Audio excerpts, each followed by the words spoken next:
C'est parti.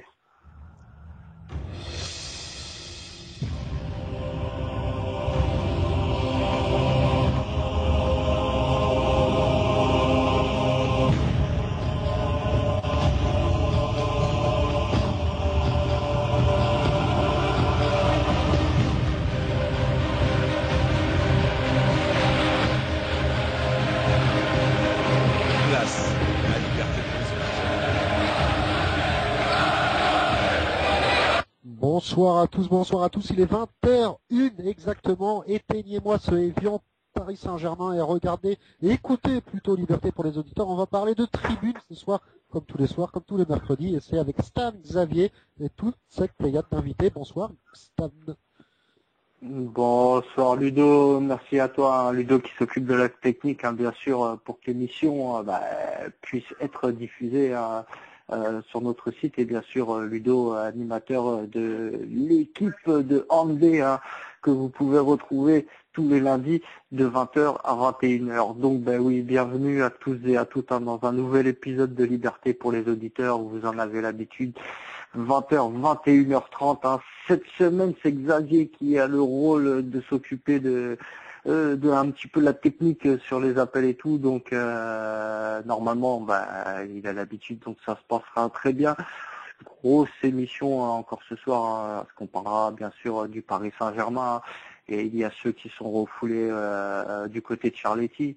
Et il y a ceux qui sont abonnés du côté du Parc des Princes, et puis il y a ceux qui ont leur avis un petit peu sur ce qui se passe maintenant et à l'ancienne. En deuxième partie, nous aurons nos amis de la Brigada 74, hein, comme disait Ludo en début de retransmission, éteignez ce PSG, Lyon, boycottez-le. Ce PSG Lyon, c'est ce que nos amis de la Brigade 74 ont fait. Ils ont boycotté le parc, hein, ils ne se sont pas déplacés, donc ils viendront un petit peu, même s'ils ont posté, bien sûr, on sait, le communiqué qui, dans les grandes lignes, explique un petit peu le pourquoi du comment. Ils viendront quand même un petit peu nous expliquer ça. On essaiera de rentrer, essayer de gratter un peu plus du côté d'Evian. Et en dernière partie, bien sûr, on reçoit le journaliste Pérez. Hein, je reprends l'avantage, comme on dit. J'ai mon fils qui, à ma vie, reprend Xavier. Ouais, pas de souci. Bonsoir à tout le monde. Ouais, alors comme disait Stan, oui, on va recevoir en troisième partie donc Jean-François Pérez de RMC, qui avait notamment fait le livre PSG OM, histoire d'une rivalité avec Daniel Riolo, et donc il sera là en fin d'émission à 21h. Après, Stan, t'es revenu? Ouais. Bah oui, je manque tellement à mon fils. Maintenant, Une 5 minutes partie. on va pouvoir accueillir les invités, de toute façon, comme ça, c'est plus à eux de discuter. Je sais pas, tu veux les présenter, Stan, toi, avant? Déjà, bonsoir Xavier. Bonsoir, ouais, comme j'ai dit, ouais, bonsoir à tout le monde. Puis déjà, même en première partie, on a plus d'invités que prévu, donc ça va être une grosse première partie. Ouais, donc on a Pierrick avec nous, Pierrick qui est nouveau abonné du Parc des Princes. Bonsoir Pierrick. Bonsoir à tous. Nous avons aussi Sylvain qui fait partie des contestataires. Hein. Sylvain, ancien abonné du Parc des Princes et dans le mouvement contestataire et qui a été refoulé à Charletti. Bonsoir Sylvain. Ouais, bonsoir à tous. Ah oui. T'as bien expliqué la chose. C'est un public contestataire qui se fait refouler un peu partout. Je vais vous expliquer comment ça s'est passé pour nous dimanche à Charletti. Ouais. Et nous avons aussi prénomine-toi mon ami qui est je m'appelle Pompote. parisien.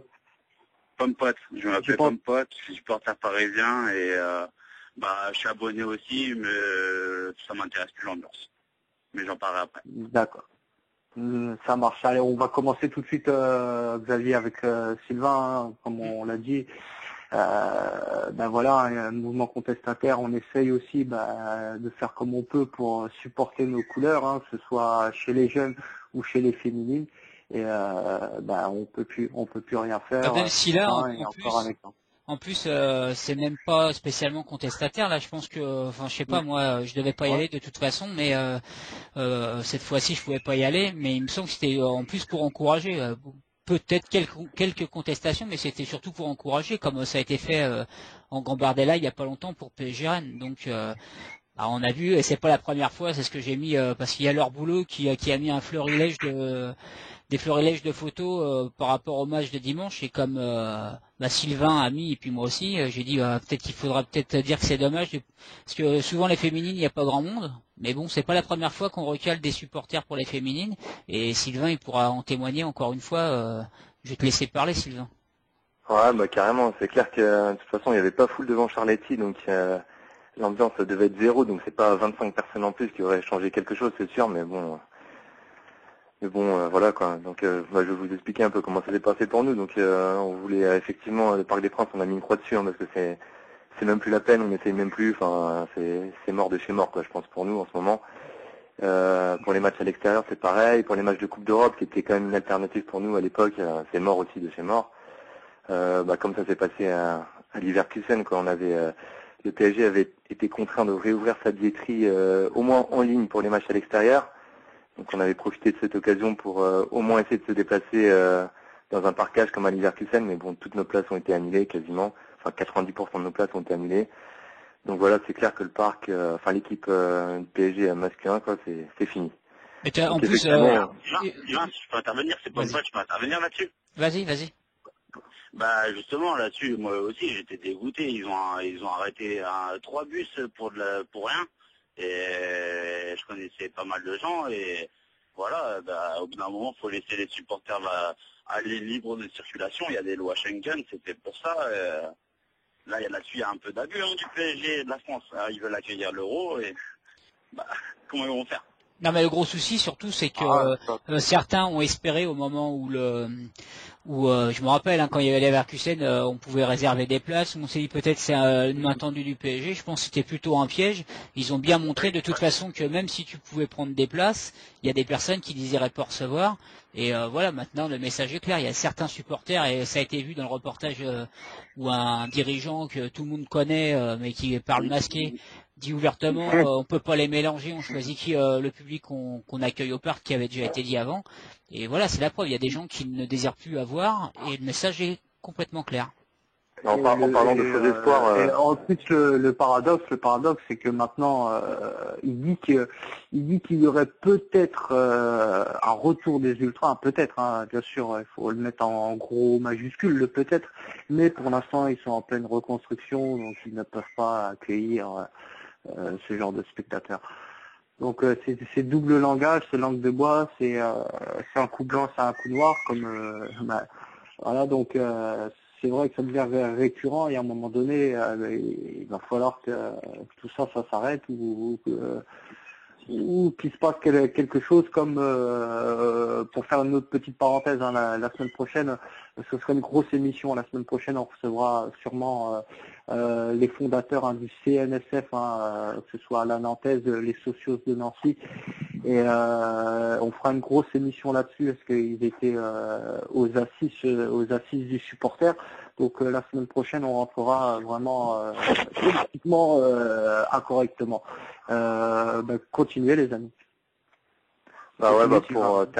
Pour terminer sur Leverkusen, comme tu as dit, un faux espoir, c'est un faux espoir qui était vraiment entier, quoi, parce que bien sûr ils nous ont prélevé l'argent de la place et puis ils nous ont annulé ça seulement quelques jours à l'avance, quoi. Donc les hôtels étaient réservés, les trajets étaient organisés, etc. Donc c'est complètement dégueulasse, quoi. Donc c'est pour ça que je te dis, le PSG, on a complètement lâché l'affaire. Enfin, pour l'équipe pro. En fait, comment ça s'est passé? Ils vous ont, il y avait des stewards, il y avait des policiers. Comment ça s'est passé pour que vous puissiez pas rentrer, en fait? C'est pour venir à Charletti, là, tu veux dire, Stan, la question. Ouais. Ouais. Pour venir maintenant sur Charletti, on s'est dit, allez, on va essayer d'aller encourager les féminines, mais vraiment, encourager, et puis quand même alterner chant d'encouragement et de contestation comme on fait assez souvent, quoi. Et en arrivant à Charletti, déjà, on pesait pas lourd parce qu'on était 25. Et là, automatiquement, première intervention des CRS juste pour palpation de sécurité, vérifier s'il n'y a rien de dangereux sur nous, etc. Non, il n'y avait rien de dangereux du tout. Puis ensuite, on n'a même pas eu le temps d'arriver devant la billetterie, quoi. On nous a dit clairement, non, cherchez pas, vous rentrerez pas. Donc là, voilà, doucement quoi, donnez-nous des explications quand même. C'est non, bah ça vient d'au-dessus, vous pourrez pas rentrer. Je fais, bah, regardez, on est 25, vous avez rien trouvé de dangereux sur nous, il y a aucune raison quoi. Donc là, il nous a quand même, il a quand même téléphoné à son supérieur au Parc des Princes. Donc ils nous ont laissé un petit espoir en disant voilà, vous n'êtes pas beaucoup, on va peut-être vous laisser rentrer parce qu'on connaît en plus certaines têtes, etc. Voilà, par contre, faudra surtout pas chanter contre le Qatar, etc. Parce que voilà quoi, c'était la condition en gros, c'est la condition. Donc là, nous, voilà, oh, pas de problème, on verra de toute façon, on verra quoi. Et une demi-heure après, ça nous emmène quand même à 10 minutes avant le coup d'envoi. Alors on nous a dit clairement non bah c'est mort, vous rentrerez pas. Voilà, un peu comme sur le reportage, à Monaco qui va jusqu'à Naples. Ouais, mais clairement quoi. Bon, c'est vrai que la plupart des Parisiens là qui nous écoutent connaissent la situation hein, quand même. Ça leur est arrivé pas mal de fois déjà avec les féminines, etc. Voilà, mais maintenant je l'ai vu, donc je peux vous confirmer que c'est vraiment impressionnant quoi. Aucun motif, rien du tout. Ils savent pas donner d'explications. Qui est complètement plus. Il n'y avait pas de force de l'ordre, on va dire de périmètre de sécurité, rien du tout. C'est juste. Il y avait un petit périmètre de sécurité. Il y avait le Sarige, les RG, puis bien sûr les stewards du PSG quoi. Enfin, puis nous on a essayé d'avoir un maximum de preuves quand même parce qu'on n'a peut-être pas encore une organisation super par rapport à ce genre de choses. Nous on a quand même essayé de filmer avec nos téléphones. Bon, ça les a énervés tout de suite. Hein. Il y en a même un qui a été obligé d'effacer les vidéos de son téléphone. Puis ensuite on avait quand même besoin, pareil pour la procédure, au moins un justificatif écrit comme quoi ils refusaient de nous vendre une place quoi. Puis ça pareil, hein, il n'y avait aucun moyen de nous le faire. Enfin, ils ignoraient totalement. Qu'est-ce que t'appelles être obligé d'effacer les vidéos? Bah, ça veut dire ça veut dire un CRS qui accompagne, qui est à côté de la personne qui filme et qui lui dit voilà maintenant t'effaces ton téléphone en sortant un article de loi complètement bidon quoi. Par contre, eux, ils ont totalement le droit, par contre, de te filmer dans la tribune où souvent tu vois un mec qui est là de filmer tout le match. Alors, ce qui est marrant, c'est que tu peux faire dans un sens, mais pas dans l'autre. Bon, non, en plus, légalement, on a totalement le droit de les filmer, surtout pour ce genre de choses. On l'a déjà entendu, ça. Hein. L'autre fois, on avait eu Jean-Pierre et Aurélie pour Nice, où c'est pareil, qu'on les avait empêchés de rentrer. Il y a un jeune qui était avec un portable, tout de suite on lui a dit arrête de filmer.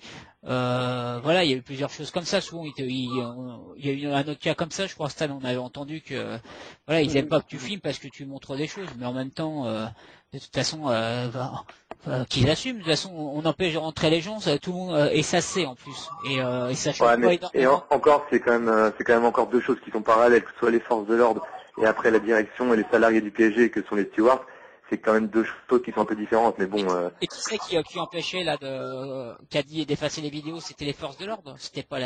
Ouais, ça c'était la police, mais bon, parce qu'ils faisaient, ils font les malins comme ils le font souvent, quoi. Mais après une fois qu'ils ont fait leur boulot, c'est-à-dire palpation de sécurité, ils nous ont laissé accéder à la billetterie, enfin entre guillemets, quoi. C'est ensuite les stadiers du PSG qui nous bloquaient l'accès, c'était plus la police. Non, de toute façon, moi, je vais te dire ouvertement, moi, je pense qu'à un moment, va falloir être honnête et clair. Il se passe des choses en France, et ce week-end, il y a eu ça, et puis il y a eu aussi les Nantais qui ont été parqués comme des animaux, un peu comme ont vécu les Parisiens à Toulouse, et puis par exemple les Leverkusen, ça ressemble un peu.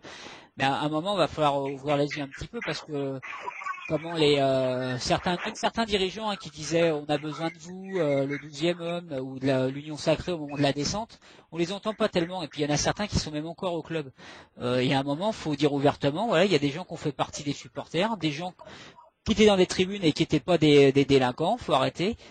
Il fallait faire quelque chose, d'accord. Maintenant, ça fait 4 ans. les temps ont changé, les temps ont évolué. Il y a des gens qui bon, on veut plus de toi en équipe première, et ben tu laisses quand même rentrer pour les jeunes, pour les féminines. Non, mais même pour les féminines, on veut pas. Et vous, ça vous est arrivé. Bon, vous c'est plus c'était Boulogne. Les groupes qui sont mélangés Auteuil-Boulogne ont le droit au même traitement. C'était je crois au mois de septembre pour un match des féminines aussi. Je crois que c'était PSG Lyon, je suis pas sûr. Pour les jeunes, ils ont laissé rentrer l'autre fois en Gambardella, ça s'est très bien passé. Donc voilà, c'est qu'ils ont vraiment, ils choisissent, toi, voilà, comme tu dis, ils ont reconnu certains visages, ou alors ils disent toi, tu fais partie d'anciens groupes de supporters. Comme je disais la semaine dernière à Philippe Sansfourche, il y a des arrêtés préfectoraux, ils disent si t'es pas dans le déplacement officiel ou toute personne n'ayant pas de billet et ayant appartenu à une association dissoute n'a pas le droit d'aller au stade. Donc en gros, même si tu es dans une association dissoute et que t'as pas foutu le bordel ou t'es pas interdit de stade, t'es déclaré indésirable. Il y a un moment, il va falloir quand même pointer ça du doigt et puis va falloir s'en inquiéter un petit peu parce que ça devient grave quoi. On n'a même pas le droit de se déplacer. Voilà, faut arrêter. On voit que voilà par rapport comme je le disais tout à l'heure, la semaine prochaine on fera une grosse émission par rapport au CNSF et tout ça. Ben, à un moment donné, il va falloir s'organiser, il va falloir vraiment que tous les groupes de supporters se mettent d'accord autour d'un même projet. Voilà. Maintenant, ça touche tout le monde. Alors c'est Comme je disais souvent, on voit Nantes, tu l'as dit, il y avait Nantes, on les recevra la semaine prochaine aussi, nos amis de la Brigade Loire, hein, ils nous raconteront tout ça. Voilà, à un moment donné, ça touche tout le monde, ça touche plus que Paris, ça touche tous et tout le monde. Non, mais ce qu'il y a, à un moment, on a pu dire, certains, on peut se dire, c'est un peu français de dire, bon, ça les touche eux, bon, voilà, nous, on nous laisse tranquille, voilà, on est tranquille. Mais finalement, on se rend compte que c'est parti de Paris. Et maintenant, il y a, je pense qu'il y a quand même 60 à 70% des supporters en France qui sont touchés par ça. Et maintenant, peut-être, voilà, il y en a qui disent c'est un peu tard de se rassembler, mais il est jamais trop tard. Je crois qu'il faut vraiment mettre un coup de collier pour qu'il y ait une union nationale, pas que parisienne, une union nationale, et que faire bouger les choses, parce que là ils sont en train de petit à petit de tuer le mouvement, et même d'être des fois hors la loi, de carrément t'interdire de rentrer dans les stades. De tuer la passion même, de tuer la passion, parce que bon, voilà, il y a ça fait comme dans les bus par exemple comme en boîte de nuit, toi, je veux pas que tu rentres, je veux pas que tu rentres. À un moment, faudra peut-être un peu lâcher du lest, qu'il y ait une relation de confiance entre les supporters, qu'il y ait un dialogue entre les deux parties, que les deux parties veulent bien dialoguer, bien se comporter, puis qu'on reparte sur de bonnes bases. Et on a l'impression qu'on reste dans chacun est dans son coin, dans son côté, on veut pas d'eux, parce que bon, il y a beaucoup de dirigeants qui disent on veut pas d'eux, on veut pas prendre de risque de les reprendre. À un moment, il faut tendre la main. Et là, si ça repart en cacahuète, là dire bah voilà, on vous a tendu la main, on vous a refait les cons. Mais ouais, ils veulent pas retendre la main. Je trouve ça dommage quoi. C'est quoi, je suis tout à fait d'accord avec toi. Je peux intervenir encore comme pote. Bien sûr. Je suis tout à fait d'accord avec toi et c'est exactement ça. Il faudrait qu'il fasse un effort et en plus la dernière fois je le connais aussi, il est intervenu et ouais, faudrait qu'il tende la main quoi. Faudrait qu'il fasse un effort et il faudrait aussi qu'il y ait une union à l'extérieur en déplacement. Il faudrait qu'il y ait vraiment une union.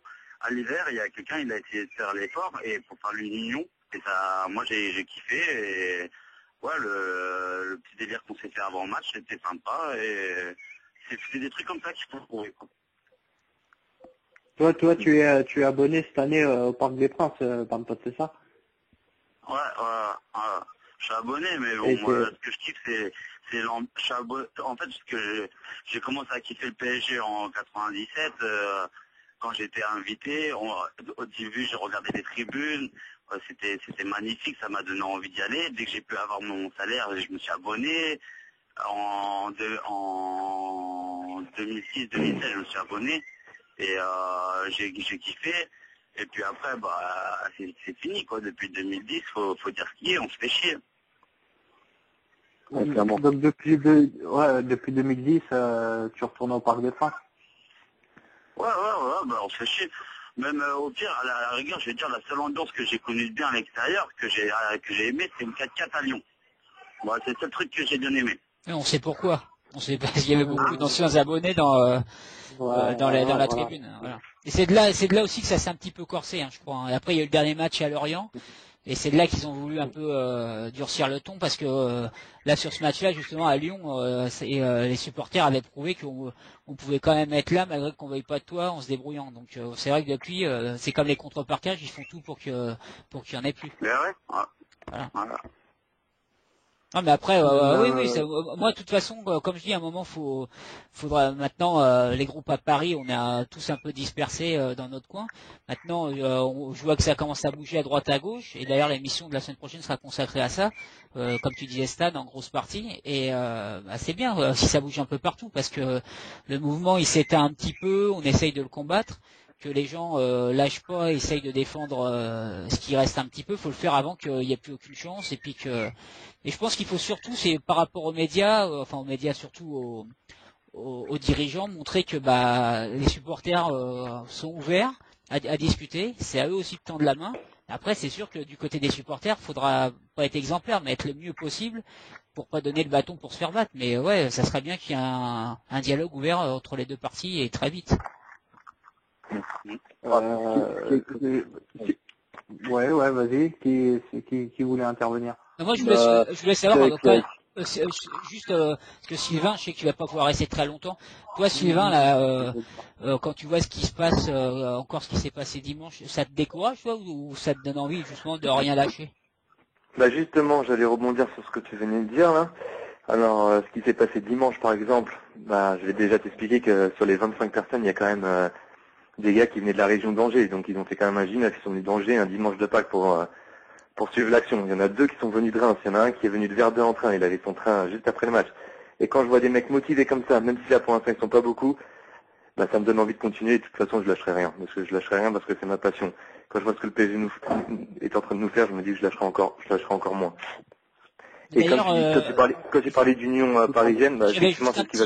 J'ai un petit message de Ben que j'ai eu aujourd'hui par message privé, de la Brigade Paris, et justement qui disait qu'il te félicitait d'avoir relancé un petit peu ça, parce que bon, c'est vrai que tu as repris ça, et puis avec le soutien des anciens, et que tu essayes de rebouger un petit peu, et en tout cas il t'encourage, il dit que c'est bien de vouloir relancer tout ça.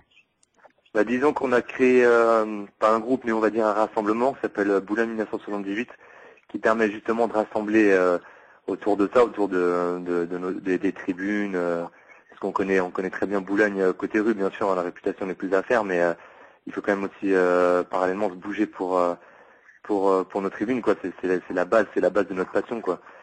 Et effectivement, quand tu parlais d'union parisienne, c'est ce qui va se passer, c'est que je vais pas vous parler de nos projets ici, bien sûr, mais je peux vous dire qu'on en a, et on en a un paquet, et qu'on commence à s'organiser, on va avoir une sacrée organisation, et que ça va faire mal, quoi. Donc, tous ceux qui ont baissé les bras, etc., faut pas lâcher l'affaire, vraiment. Vraiment, c'est notre passion, on lâche rien, c'est comme ça. Parce que c'est ce qu'ils attendent D'ailleurs, c'est ce qu'il disait dans le reportage, le dirigeant. T'as vu le dirigeant avec le visage masqué qui disait de toute façon ils peuvent porter plainte, ils vont se fatiguer. Ça non mais tu peux balancer son nom, arrête de dire masqué, balance son nom. Hein.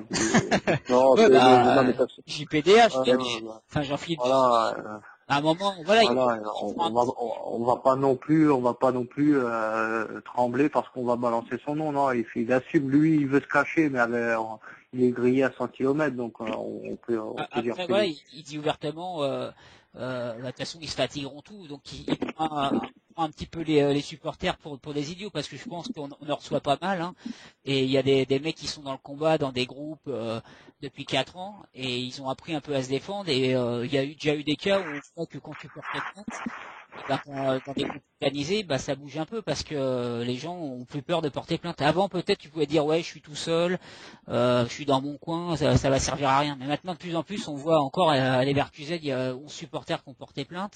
On voit que ça bouge, quoi. Donc, au contraire, faut pas baisser les bras, ils attendent que ça. Et après, de notre côté, à nous, en tant que supporters, c'est vrai qu'il faut être exemplaire parce que si tu arrives à rentrer quelque part et puis que ça se passe mal, t'es tout de suite pointé du doigt. Moi, par exemple, en Gambardella, ça s'est passé parfaitement bien en Gambardella, au camp des loges contre Rennes. Voilà, c'est on va dire 95% des fois où il y a eu un rassemblement ou quoi que ce soit, ça s'est toujours bien passé. Et je dirais même 99%.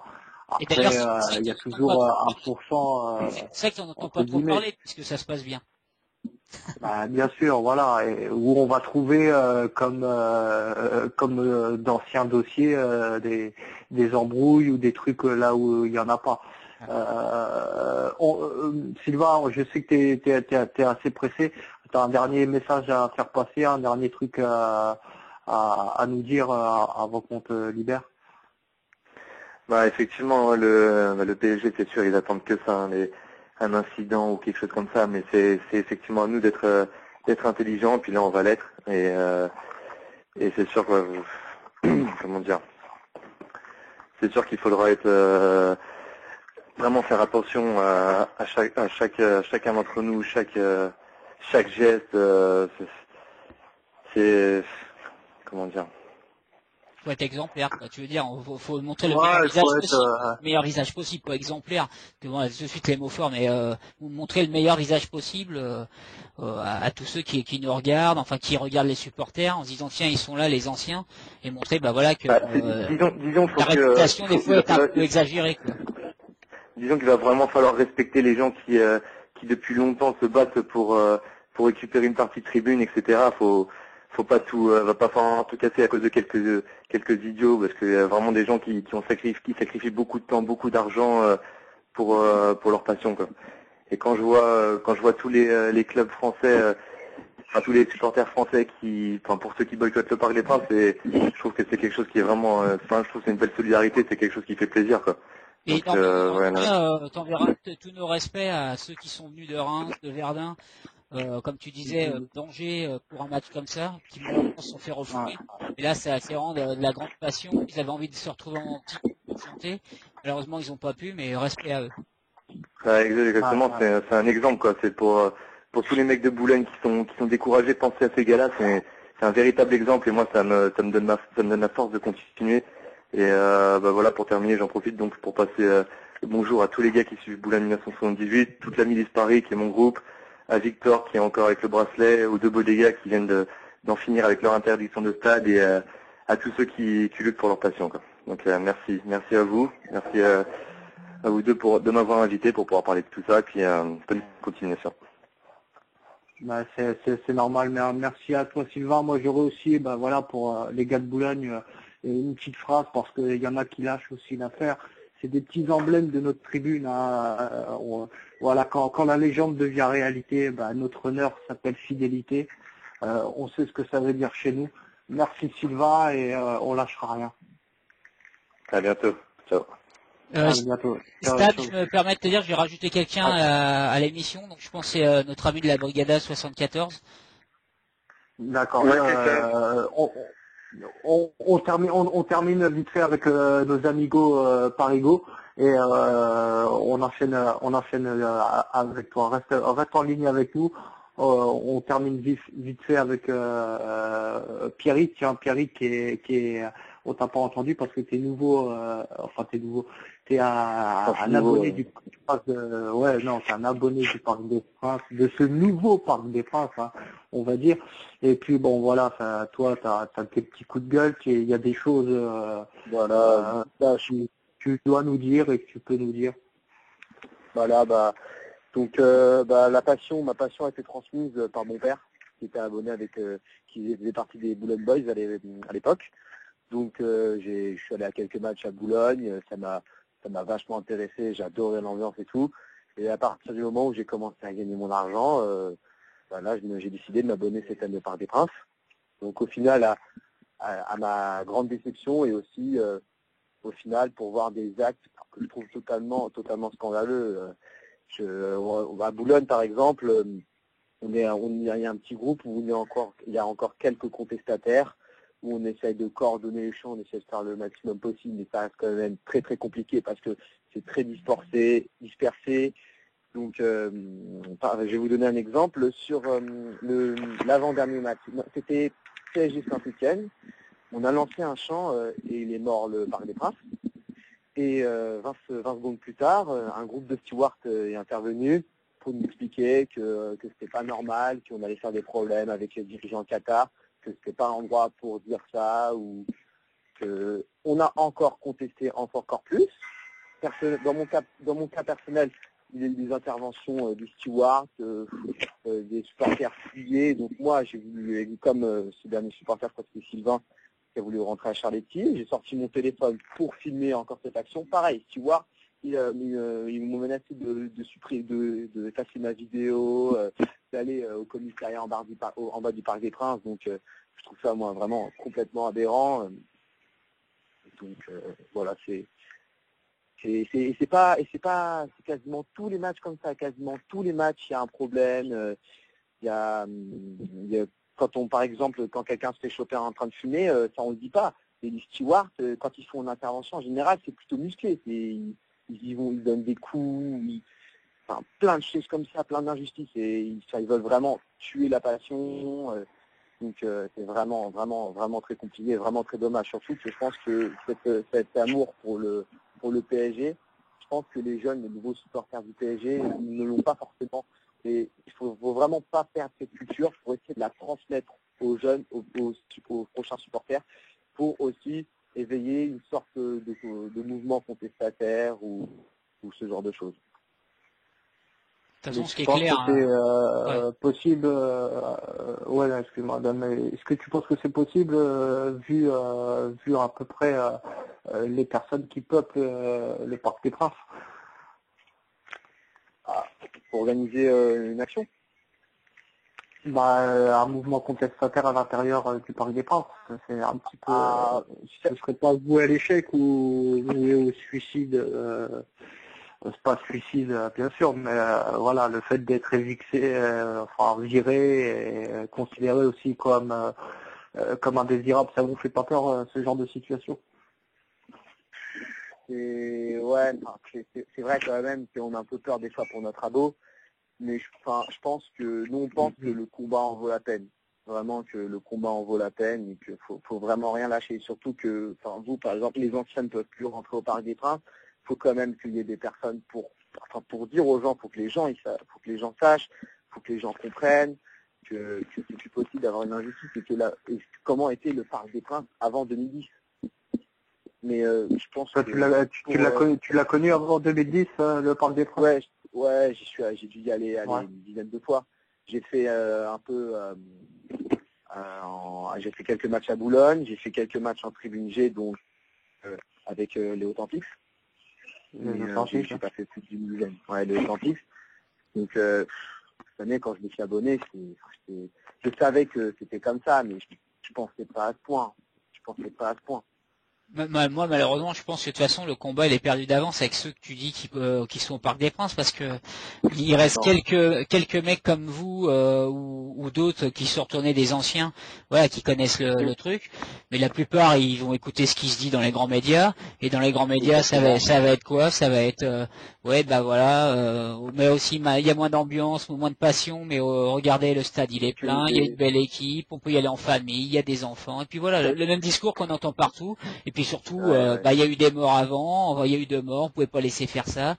Voilà. Après, comme on dit tout le temps, et ce qu'on entend partout. L'autre fois, j'ai eu une discussion avec quelqu'un sur un réseau social qui disait, ouais, mais vous remettez jamais en question. Alors comme je lui ai dit, je pense, écoute pas souvent l'émission ou surtout les anciens des associations. La plupart le disent même qu'il fallait faire quelque chose, voilà, qu'il y a des choses qui ont été faites, que on a été cons dans certains côtés. Mais voilà, à un moment, il y a eu le plan Le Prou. Voilà, il y en a même qui disent qu'il fallait faire quelque chose. Maintenant, ça fait 4 ans que les choses ont évolué. Il faudra peut-être faire changer les choses, essayer de retendre la main, comme on disait tout à l'heure. Mais la plupart des gens qui sont au parc, qui vont dire, ouais, mais c'est mieux maintenant, il y a moins d'ambiance, mais voilà, il y a une belle équipe, l'ambiance est plus sereine et plus calme. Mais comme tu dis, ils disent peut-être pas ce qui se passe, comme tu décrivais toi là, Pierrick, il y a quand même encore quelques tensions. Et d'ailleurs, moi, quand tu me racontes ça, je me dis, s'il y avait les supporters d'Auteuil et de Boulogne, même plus certains d'avant, ça pourrait dégénérer vite, parce que s'ils sont comme ça assez virulents avec vous, moi je me rappelle qu'à une période, les stewards, ils étaient tout doux à une période. Hein. C'était pas les mêmes. Ils avaient peur, faut dire. C'était pas la même chose. Ils auraient mangé sévère.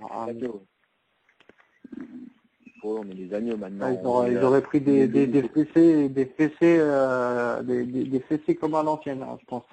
Mais comme tu dis, ils ont tout compris aussi, hein, ils savent qui peuple les virages maintenant. Donc ils sont pas fous non plus. Hein. Ils rééduquent un nouveau public. Ils essayent de faire un petit peu la manière forte tout de suite pour marquer les esprits. Pour dire le premier qui sort de la ligne rouge, directement, le premier qui dérive un petit peu, qui fait pas ce qu'on lui dit, tout de suite, il se fera taper sur les doigts, quitte à se faire enlever son abonnement. Je sais pas s'ils iraient jusqu'à là. Et voilà, ils font un peu peur pour dire on voit pas le moindre écart. C'est sur, moi je pense que c'est surtout ça. Les amis Pompote et Pierrick, retourner un petit peu au point. Est-ce que vous gardez toujours cette même flamme pour le PSG, encore plus? Les stars vous font tourner la tête? Pas du tout. C'est quoi votre état d'esprit en fait, en peuplant le temps? Mais je pense qu'aussi un des dangers, c'est que si la situation dure, j'ai parlé des nouveaux supporters, ils vont être habitués à ce Parc des Princes, et au fur et à mesure du temps, ça aussi, je trouve que pour ça, faut vraiment. On t'entend mal, Pierrick. Je sais pas si ça le fait pour tout le monde. Ça a peu. Essaye de reprendre pour conclure. Vas-y, Pierrick. Ouais, on te capte mal là. Essaye de rappeler Pierrick, parce qu'on capte pas là, ça bug, ça fait un petit peu de bugger tout le monde. Je vais rappeler.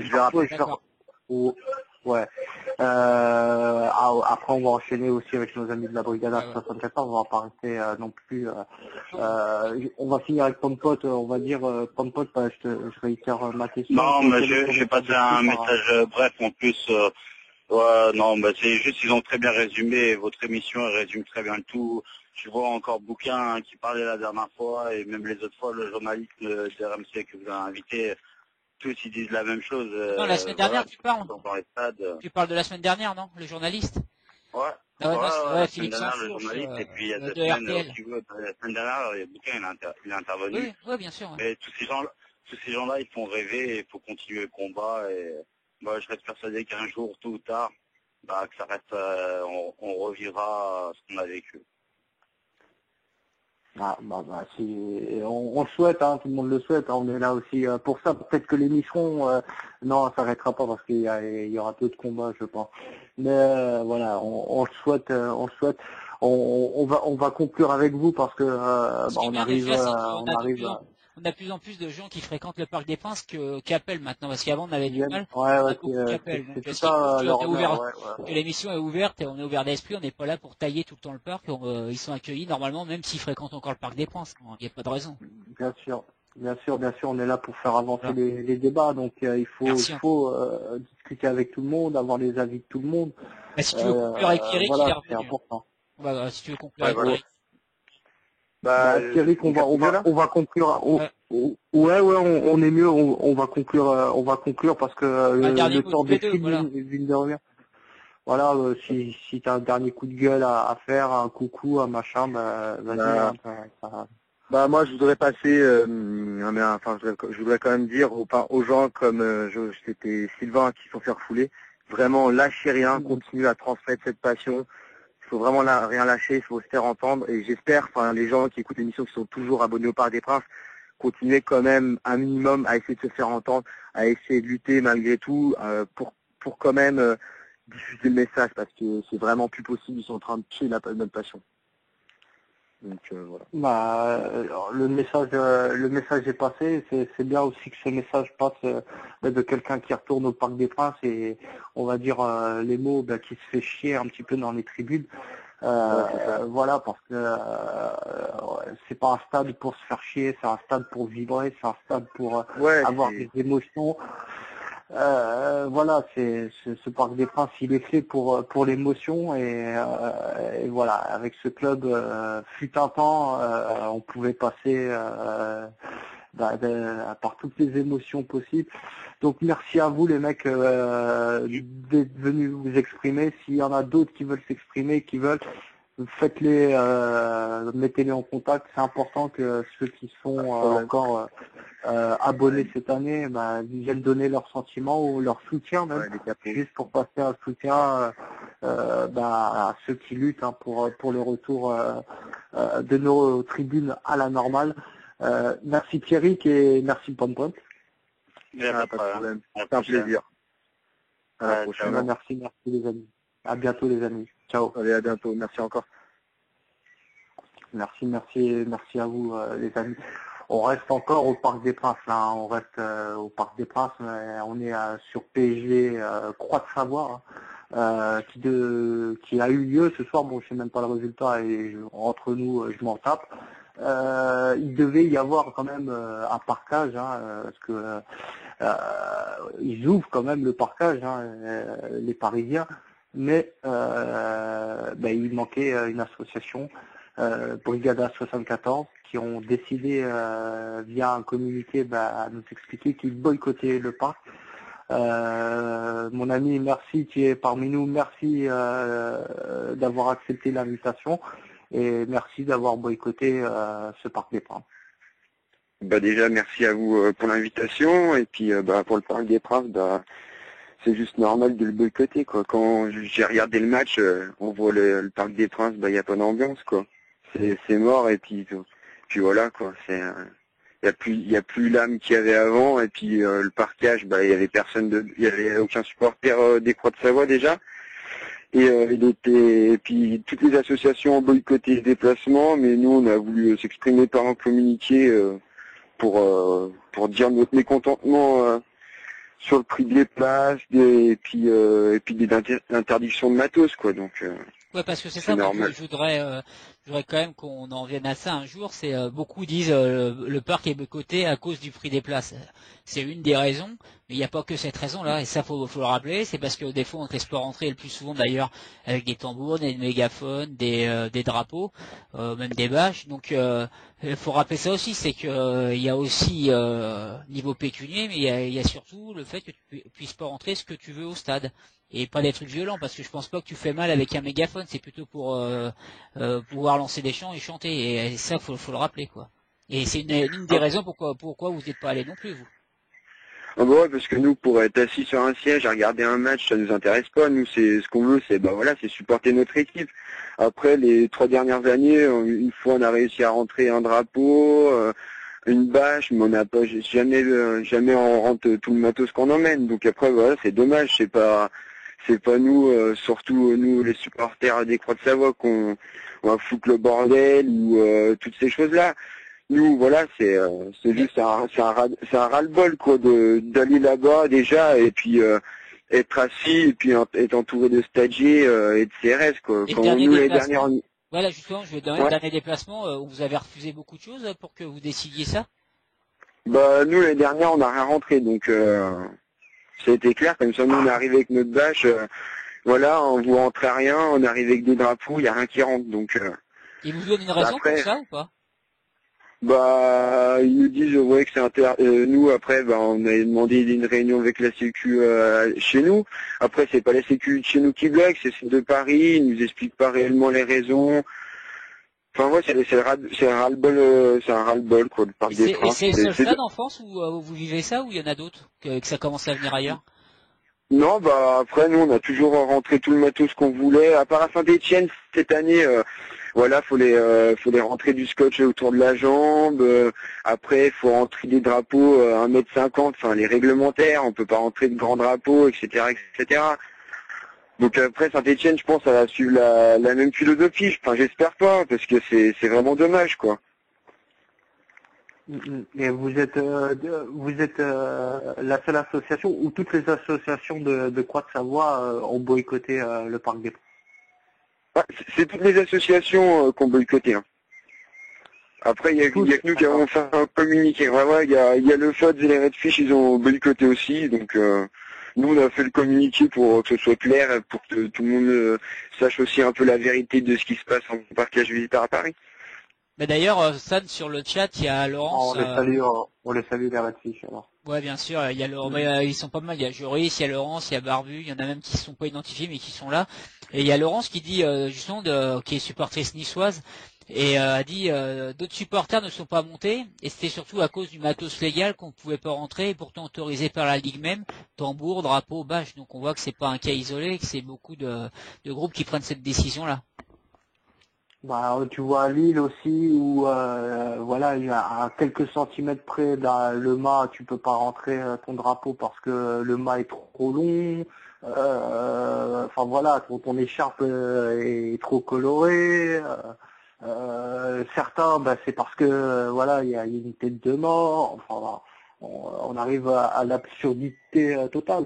Ça pousse les gens. Bah oui. Soit à s'asseoir comme au théâtre, ou soit à ne plus peupler les tribunes. Après, dans un sens, il se dit ça marche. Hein. On fait des trucs comme ça, les gens ils viennent pas, donc c'est oui, vrai d'ailleurs, que c'est un petit débat qu'on a dit qu'on fera un jour. Il faudra le faire quand on aura plusieurs supporters différents. Savoir, ce sera bien d'ici de la fin de l'année de le faire. Savoir si c'est une bonne solution. C'est ma Mélissa qui m'avait dit ça une fois. Est-ce que c'est une bonne solution de boycotter ou est-ce qu'on leur rend pas service? C'est un cruel dilemme et ça peut être intéressant de faire ce débat-là un jour. Il y a longtemps qu'on dit qu'il faudrait qu'on le fasse d'ici la fin de saison. Ça pourrait être intéressant. That is the question, enfin, comme disait l'autre, c'est vrai que c'est le casse-tête chinois un petit peu. Hein, soit tu donnes raison, soit tu y vas mais tu te plies aux règles, ou soit tu y vas pas mais tu leur donnes raison parce qu'ils se disent, vous voyez, les méchants garçons, ils viennent pas. Voilà. Enfin, moi je serais quand même partisan de laisser ces tribunes vides parce qu'à un moment donné, même les diffuseurs ça leur fait chier quand même qu'il n'y ait pas d'ambiance. On voit Canal Plus à chaque retransmission du PSG, ils te mettent des micros pratiquement presque sur les gens. C'est comme c'est dans les trucs, c'est les émissions télé, t'as des mecs qui ont des pancartes avec écrit applaudir. Huer, à un moment donné, c'est ce qui va se passer au Parc des Princes. Hein. Tu vas lancer une pancarte, applaudissez, levez-vous, asseyez-vous, parce que t'as affaire à des gens qui sont comme au spectacle. Ils sont là, et ils veulent voir Ibra, ils le cherchent, même il joue pas le mec, il joue pas, il est pas sur le terrain, ils le cherchent, il est où Ibra, c'est qui Ibra? Ils veulent un peu faire des shows à l'américaine, je crois, il y a pas qu'au Parc des Princes, parce que tu vois la finale de la Coupe de la Ligue. Quand tu vois la finale de la Coupe de la Ligue, avec les mais combien ça coûte de faire, combien ça coûte, bordel? Bah oui, t'as un hélico du raid et tout, tu du Stade de France, t'as les mecs qui sont là, ils descendent comme s'ils allaient, je sais pas où, en Afghanistan ou quoi. Mais arrêtez, ça coûte combien tout ça comme pognon? C'est quoi cette Après, faut voir, parce qu'il provocation? y a peut-être beaucoup de gens pour qui ce spectacle, ils ont trouvé ça bien. Peut-être que nous, on n'est pas super fans, mais voilà. Moi, je vais dire ouvertement, avant les Pom-Pom Girls, il y en avait au Parc des Princes, hein, à l'époque où on y était. Ça s'appelait les Eurogirls, je sais pas si tu te rappelles, mais moi, ça m'a... Je veux dire, franchement, ce show à l'américaine avec des Pom-Pom Girls, j'en ai un peu rien à secouer, parce que si j'ai envie de voir des nanas se trémousser ou danser, je vais pas dans un stade de foot, tu vois, à la limite. Moi, j'ai jamais été trop fan de ça, mais il y a des gens pour qui ça peut plaire. C'est un peu des shows à l'américaine, même si moi aussi j'ai trouvé ça un peu too much, notamment le raid qui descend avec la cagoule pour sortir la coupe de la Ligue.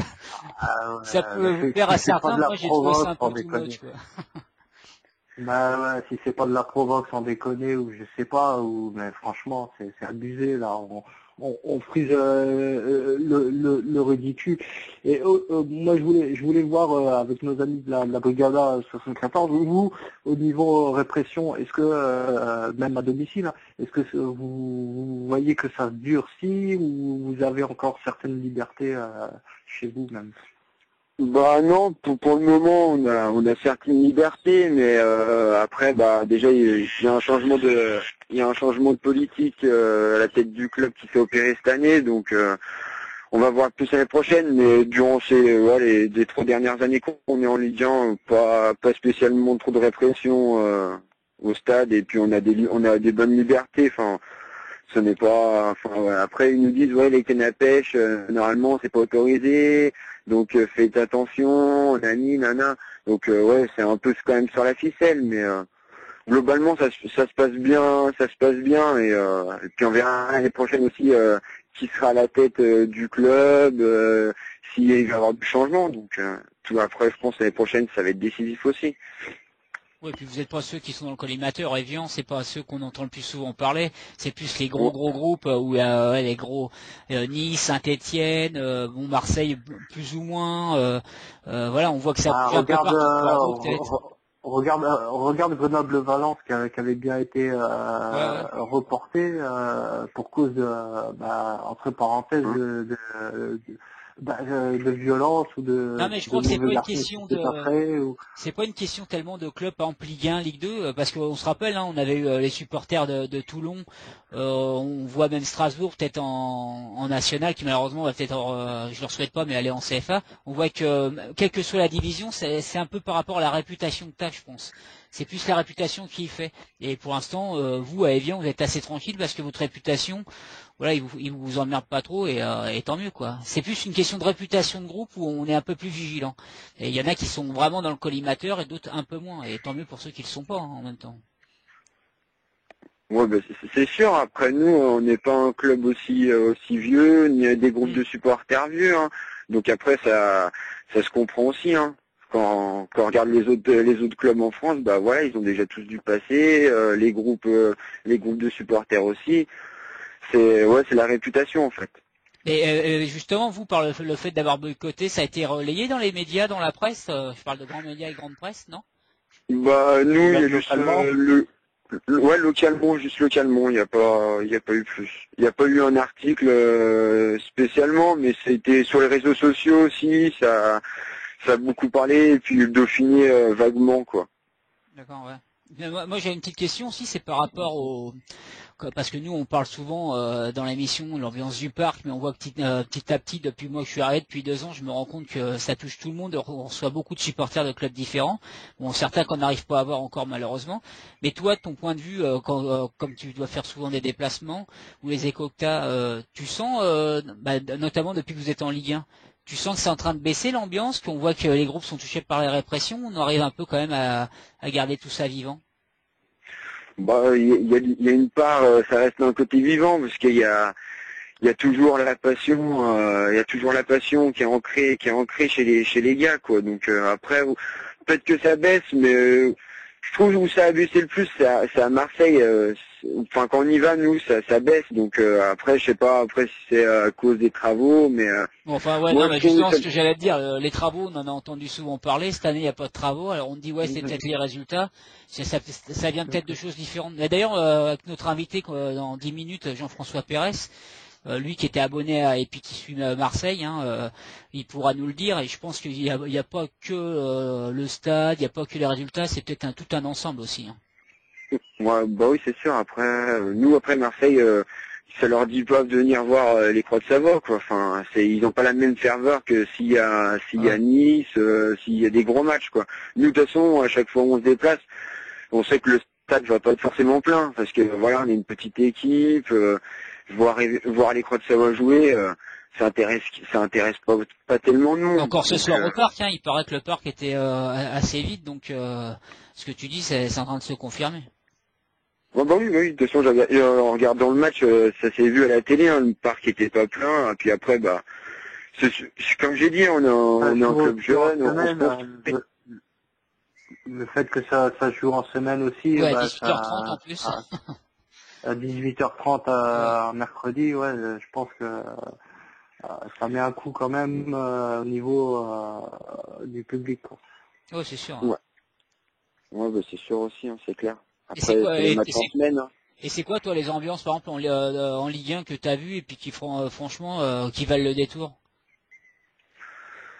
Bah, Lille, avec leur nouveau stade, ouais, ça résonne parce que forcément il y a le toit. Après, à Bordeaux, ouais, il y a vraiment une bonne ambiance. Et même Bordeaux qui viennent chez nous, franchement, c'est ceux qui, pour moi, hein, pour mon cas personnel, je trouve que c'est Bordeaux qui met le plus d'ambiance même à l'extérieur, parce que c'est vraiment puissant. Après, ouais, il y a la Brigade Loire aussi.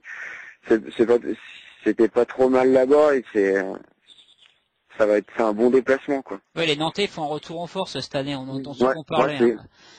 ouais, c'est clair. Bah, nous, quand on est là-bas, l'ambiance, bah, les deuxième fois qu'on va là-bas, donc bah, surpris, bah, c'était quasiment plein, quoi. Et t'as fait le déplacement à Nice ou pas et qu'est-ce que t'en penses toi de parce que moi de loin j'ai l'impression qu'ils ont réussi malgré le changement de stade à garder une bonne ambiance et ça a l'air d'être un bon stade au niveau niveau vocal, au niveau de l'ambiance. Moi je trouve qu'ils ont bien gardé ça. Tu y as été à Nice ou t'en as pensé quoi? Non, j'y suis pas allé, mais on m'a dit ouais que ça envoie quand même, hein, même si c'est ça, il y a tout le temps l'ambiance, il y a tout le temps la ferveur des deux groupes. Donc ouais, Nice, on m'a dit que ça valait les gars qui y sont allés, ça valait le coup. Hein. Non, c'est bien de garder ça un petit peu dans un peu des stades où ça chante, où il y a encore de l'ambiance et parce que voilà, c'est important d'avoir ça et on voit même à Saint-Étienne hein, quand maintenant que les groupes se sont mis en sommeil. Bah, plutôt que de se faire dissoudre et on voit que l'ambiance voilà c'est plus pareil, ça manque et je pense qu'à un moment ils vont se rendre compte que tu as besoin de ces associations de supporters qui sont le poumon pour un stade plutôt que d'avoir voilà, on parle du Parc des Princes, notamment l'ambiance pourquoi elle reprend pas parce que t'as plus d'associations de supporters. Moi, on dit que non, il n'y a pas que ça qui fait, mais c'est quand même c'est un lien avec c'est un lien avec le public qui vient, qui est là plus tranquille et qui a envie de participer à l'ambiance. Si t'as pas ça, c'est un peu plus dur, c'est désordonné. Ça me paraît évident. D'ailleurs, moi, quand j'étais encore abonné à l'époque où ils ont dissous les Boulogne Boys. J'ai tout de suite vu la différence. Voilà, ça partait à droite, à gauche, mais c'était plus difficile de faire une grosse ambiance que quand t'as le mec avec un mégaphone, avec un tambour. Voilà, c'est une évidence. T'as besoin d'associations de supporters. Peut-être qu'ils vont se rendre compte à force de voir des stats qui commencent à baisser niveau ferveur à cause de ça. Ouais, on l'espère, on l'espère. L'année prochaine, est-ce que vous allez boycotter encore le Parc des Princes ou vous laissez un petit peu de temps pour voir s'il y aura des changements? S'il y a des changements. Et ça serait une bonne nouvelle déjà, ça veut dire que vous seriez encore en Ligue 1 déjà. Mais bon, ça paraît bien parti. Bon, ça paraît bien parti, mais après on n'est jamais à l'abri de quelque chose, donc après faut se concentrer déjà sur Saint-Étienne et puis quoi qu'il arrive, normalement, si ça reste comme ça au Parc des Princes, ça serait la même chose, on va le boycotter. Hein. Mais même si ça aurait été le samedi dernier, hein, on l'aurait boycotté. Hein. On va pas aller là-bas regarder un match de foot assis avec une boisson dans la main, un sandwich dans la main. Nous c'est pas ça. Hein. D'ailleurs, ça serait bien de faire le comptage des clubs qui ont boycotté le parc, des groupes de supporters, et à mon avis, il n'y en a pas beaucoup qui se sont déplacés. Il y en a énormément qui ont boycotté le déplacement cette saison. Il y a eu vraiment, entre guillemets, une révolte des gens qui ont dit, voilà, il y en a ras-le-bol, on se déplace pas. Il y a que les South Winners qui sont déplacés parce que le CU à Marseille avait boycotté le parc. Les principaux groupes on va dire affluents dans le monde ultra, c'est sûr, ont boycotté. Et bien sûr, il y a ceux qui se sentent peut-être pas concernés ou qui trouvent que pour eux ça change rien. Donc ils y vont quand même, mais voilà, on peut dire un grand merci à tous ceux qui boycottent le Parc des Princes. C'est vrai que pour le soutien de leur équipe, c'est quand même, on va dire, une cartouche en moins dans le fusil pour amener quelque chose de Paris. Hein. Mais voilà, ça montre aussi que le football, c'est tout d'abord une passion. C'est tout d'abord voilà un sport, une réunion entre amis, une communion, c'est plein de choses. C'est pas juste s'asseoir et payer un billet et regarder comme si tu regardais une télé. Mon ami, je te remercie d'être passé dans l'émission. Vous êtes, tu le sais très bien, vous êtes les bienvenus, vous êtes comme chez vous ici. Donc au plaisir de t'avoir encore à l'antenne et encore merci d'avoir boycotté le Parc des Princes et longue vie à la Brigade 74, bien sûr. Merci déjà à vous pour l'invitation et puis c'est avec plaisir qu'on reviendra et puis voilà, on préparera la saison en Ligue 1 l'année prochaine. Voilà, et puis à tous ceux qui nous écoutent, quand vous parlez de ce club, dites Croix de Savoie. J'ai dit Evian moi tout à l'heure. Ouais, c'est une façon aussi de soutenir un petit peu, cette région, ce supporter et tout. Justement, est-ce que c'est possible que, comme il me semble que vous changez de président, je crois, c'est celui qui avait qui était de Danone, c'est Franck Ribou, non, qui était toujours, qui s'en va. C'est ça Non, Franck Ribou, il était actionnaire et il y avait Patrick Trottignon à la tête à Grenoble et je pense aux Grenoblois qui vont subir aussi en gros sa loi et puis toutes ces magouilles qui fait quoi. Non mais justement, je pense bien à eux. Hein. J'ai entendu dans les médias que justement, comme ça allait changer, peut-être que le nom d'Evian allait disparaître.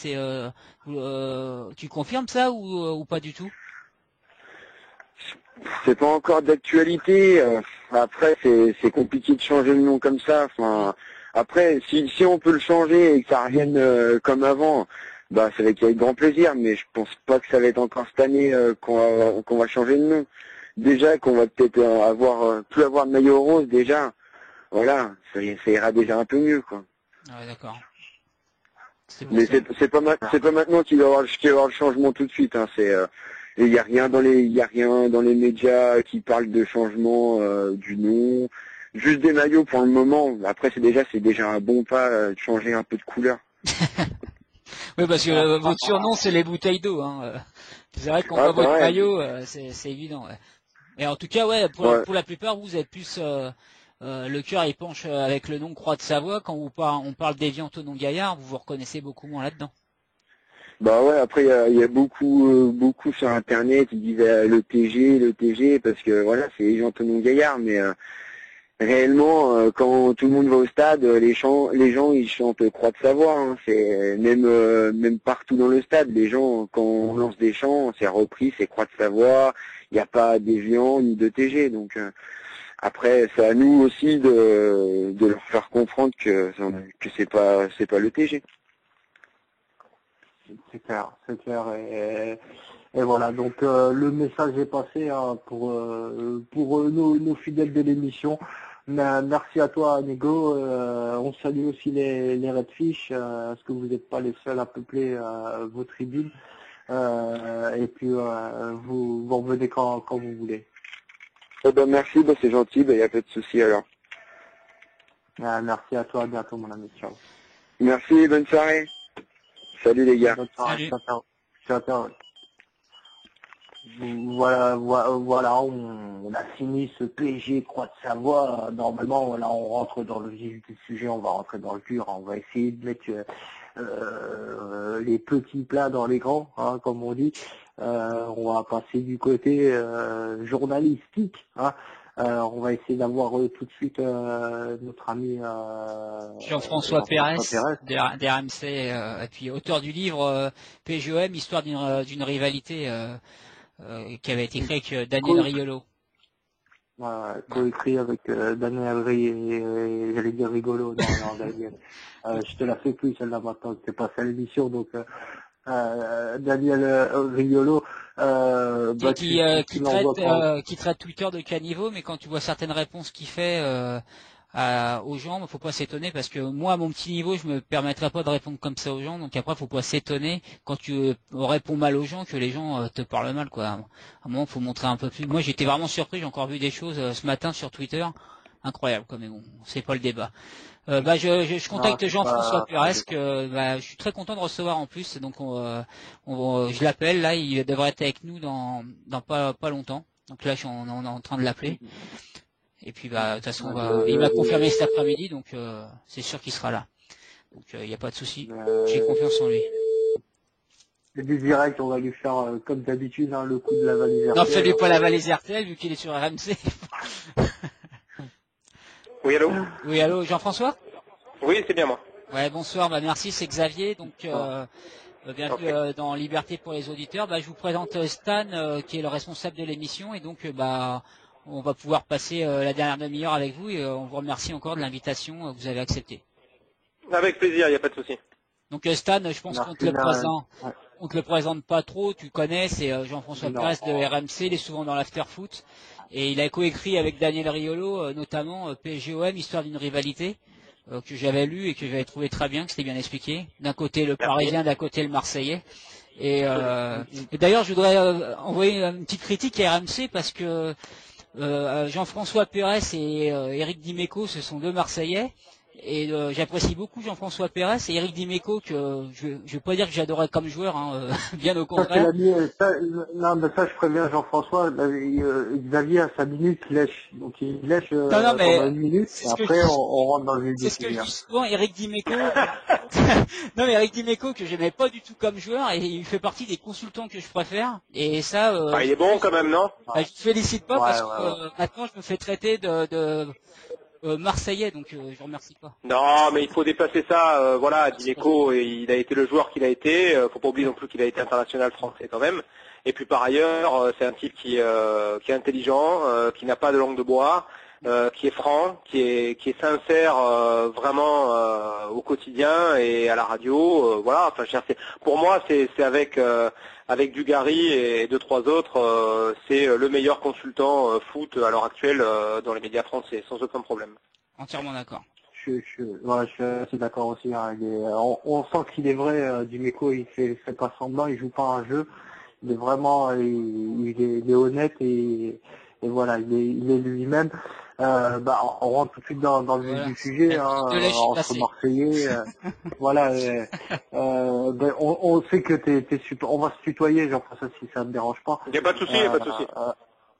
D'accord, donc tu es supporter marseillais.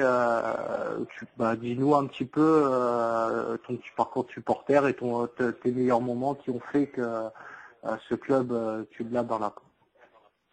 Supporter, tu sais, c'est oui, évidemment, parce que qu'est-ce que tu veux, on ne choisit pas où on est. Moi, je suis né à Marseille, j'ai grandi dans une famille où on aimait l'OM. Je suis allé au stade Vélodrome, j'avais 3-4 ans, je m'en souviens même plus, c'était mon grand-père qui m'a amené au stade à l'époque de Skoblar, Magnusson. Évidemment, ça te forge une culture, tu lis les journaux, tu t'intéresses, tu commences à te dire que le maillot blanc te parle, tu vis un petit peu inconsciemment ta première finale de Coupe de France en 76 que tu gagnes, tu te prends au jeu et petit à petit, tu deviens supporter. Le seul problème, si vous connaissez un peu l'histoire de l'OM, messieurs, c'est qu'au début des années 80, le club est quasiment mort. Et on va avoir à ce moment-là une équipe avec notamment Eric Dimeco et José Amigo aussi et plein d'autres qui sont retombés un peu dans l'anonymat aujourd'hui, mais qui étaient formidables aussi. C'est cette fameuse équipe des Minots qui m'a fait définitivement aimer l'OM parce qu'on était un peu seul contre le reste du monde, parce que l'OM était en D2, on savait pas très bien quand on allait remonter. Ça a été le cas en 83, 84 après. Ça fait quoi? Ça fait 4 ans que l'OM était en D2, comme on disait à l'époque. Et j'allais au stade, j'ai connu l'époque du stade de Luvonne, avant même que le stade Vélodrome ne soit rénové pour l'Euro 84. Et puis l'OM a connu, avant que Bernard Tapie n'arrive, 2 saisons dans une espèce d'anonymat, d'indifférence assez terrible à vivre.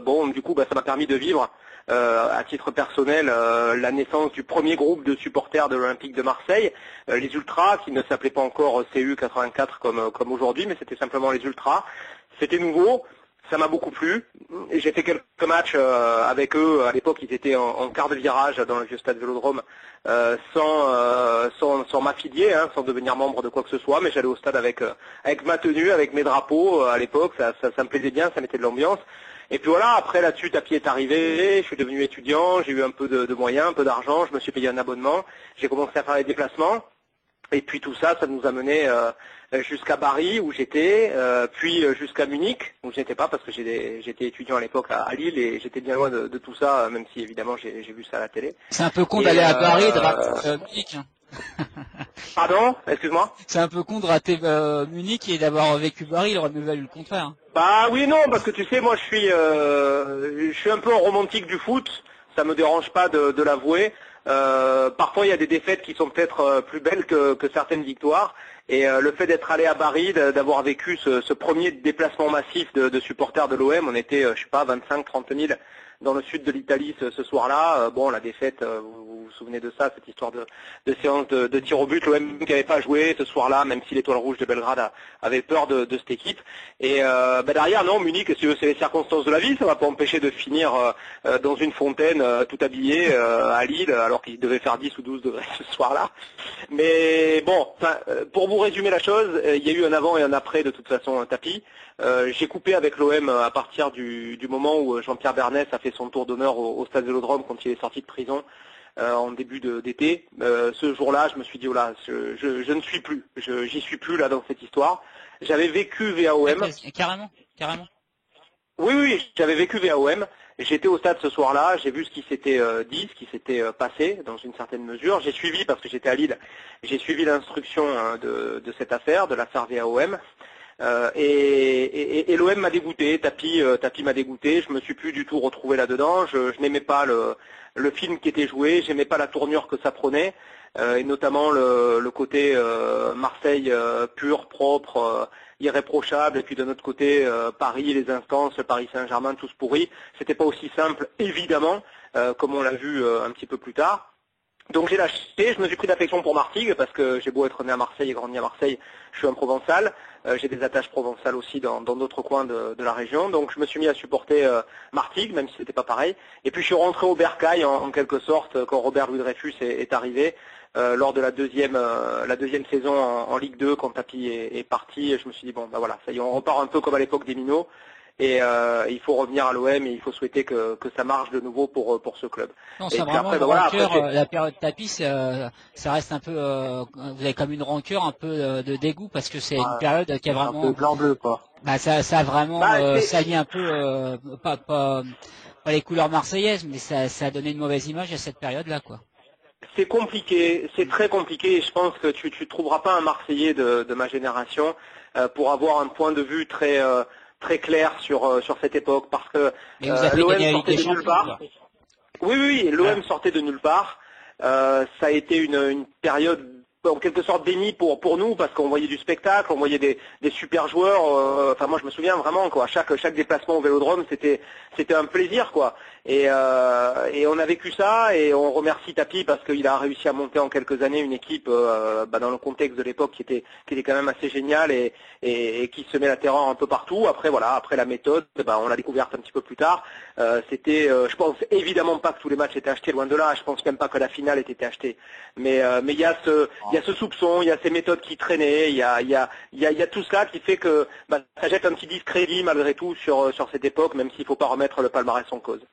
Et justement, par rapport on en parlait tout à l'heure avec le supporter de la Brigada 74 d'Evian Tonon-Gaillard, enfin Croix de Savoie. De Croix de Savoie. Voilà. Croix de Savoie. Et il disait qu'il a été. Moi, je lui posais la question sur l'ambiance en Ligue 1 qui est en train de baisser. Il me parlait de Marseille où il a été un peu déçu, où il trouvait que ça baissait l'ambiance. On peut en parler. Ouais, on peut en parler. J'y étais dimanche soir. Justement, comme je sais, Jean-François, que vous, d'ailleurs, vous avez fait un billet d'humeur il n'y a pas longtemps dans l'after sur les ambiances depuis au Qatar, en France, dans plusieurs clubs de Ligue 1. C'est quoi votre point de vue? Ça vient de quoi ce manque de ferveur? On parle des résultats. Avant, c'était parce qu'ils étaient en train de faire le nouveau stade. Et ça vient vraiment de quoi pour vous, le manque d'ambiance? Il y a plein de choses à dire là-dessus. D'abord, je pense que les supporters et les joueurs et les dirigeants ont vu une espèce de fossé se creuser. Je me souviens quand j'étais gamin, c'est pas pour faire le vieux con, mais bon, il faut juger les choses telles qu'elles sont et suivant leur évolution. Les joueurs, on approche une quarantaine aussi, donc t'inquiète pas, on est entre le vieux con. Bon, il n'y a pas de problème. Mais j'assume, il n'y a pas de souci. Mais si tu veux, à cette époque-là, aller voir un joueur, ça ne posait strictement aucun problème. Le gars te serrait la main volontiers. Tu avais des petits flashs dans les yeux. Moi, je me souviens, l'un des premiers joueurs que j'ai connu et qui m'a fait une super impression, c'était François Bracci, qui était un défenseur de l'OM, qui était un ancien international français des années 70. Qui était une crème, je l'avais rencontré dans la rue. Enfin, tu vois, il y avait un truc. Le football n'était pas devenu ce qu'il est aujourd'hui. Les footballeurs n'étaient pas dans leur tour d'ivoire. Ils gagnaient pas aussi bien leur vie, évidemment. Et ça créait un rapport qui était beaucoup plus proche et d'égal à égal en quelque sorte, si tu veux, quoi. Ils étaient presque gênés, les footballeurs, qu'on aille les voir et qu'on se présente et qu'on ait un petit peu cette timidité en se disant oh là là, je suis en train de parler à un grand joueur. Aujourd'hui, le football, c'est complètement différent. Je pense que le tournant, c'est les années 90 et c'est difficile aujourd'hui pour les supporters, même si on se dit et comme le rappelait Bielsa d'ailleurs, hein, je pense qu'il a signé son arrivée à l'OM de la plus belle des manières de ce point de vue-là. Ils disent que le plus important dans le foot, c'est pas les joueurs, c'est pas les dirigeants, c'est les supporters parce que eux sont toujours là. Et je pense que ça, on l'a un peu oublié. Les supporters, non. Les joueurs et les dirigeants sans doute un peu plus. Il y a eu pas mal de bêtises qui ont été faites d'un côté comme de l'autre pour hélas dégrader ces rapports-là. Mais le fait est que c'est plus la même chose. Tu vois par exemple ce soir là tu as une affiche géniale entre le Real Madrid et le Bayern de Munich que je suis en train évidemment de regarder. Et tu regardes ça comme tu regarderais le Super Bowl. C'est-à-dire par là que le foot et la Ligue des Champions, au fur et à mesure que le niveau augmente, tu vis plus ça comme un rendez-vous entre toi et tes potes joueurs, quoi. Tu vois ce que je veux dire?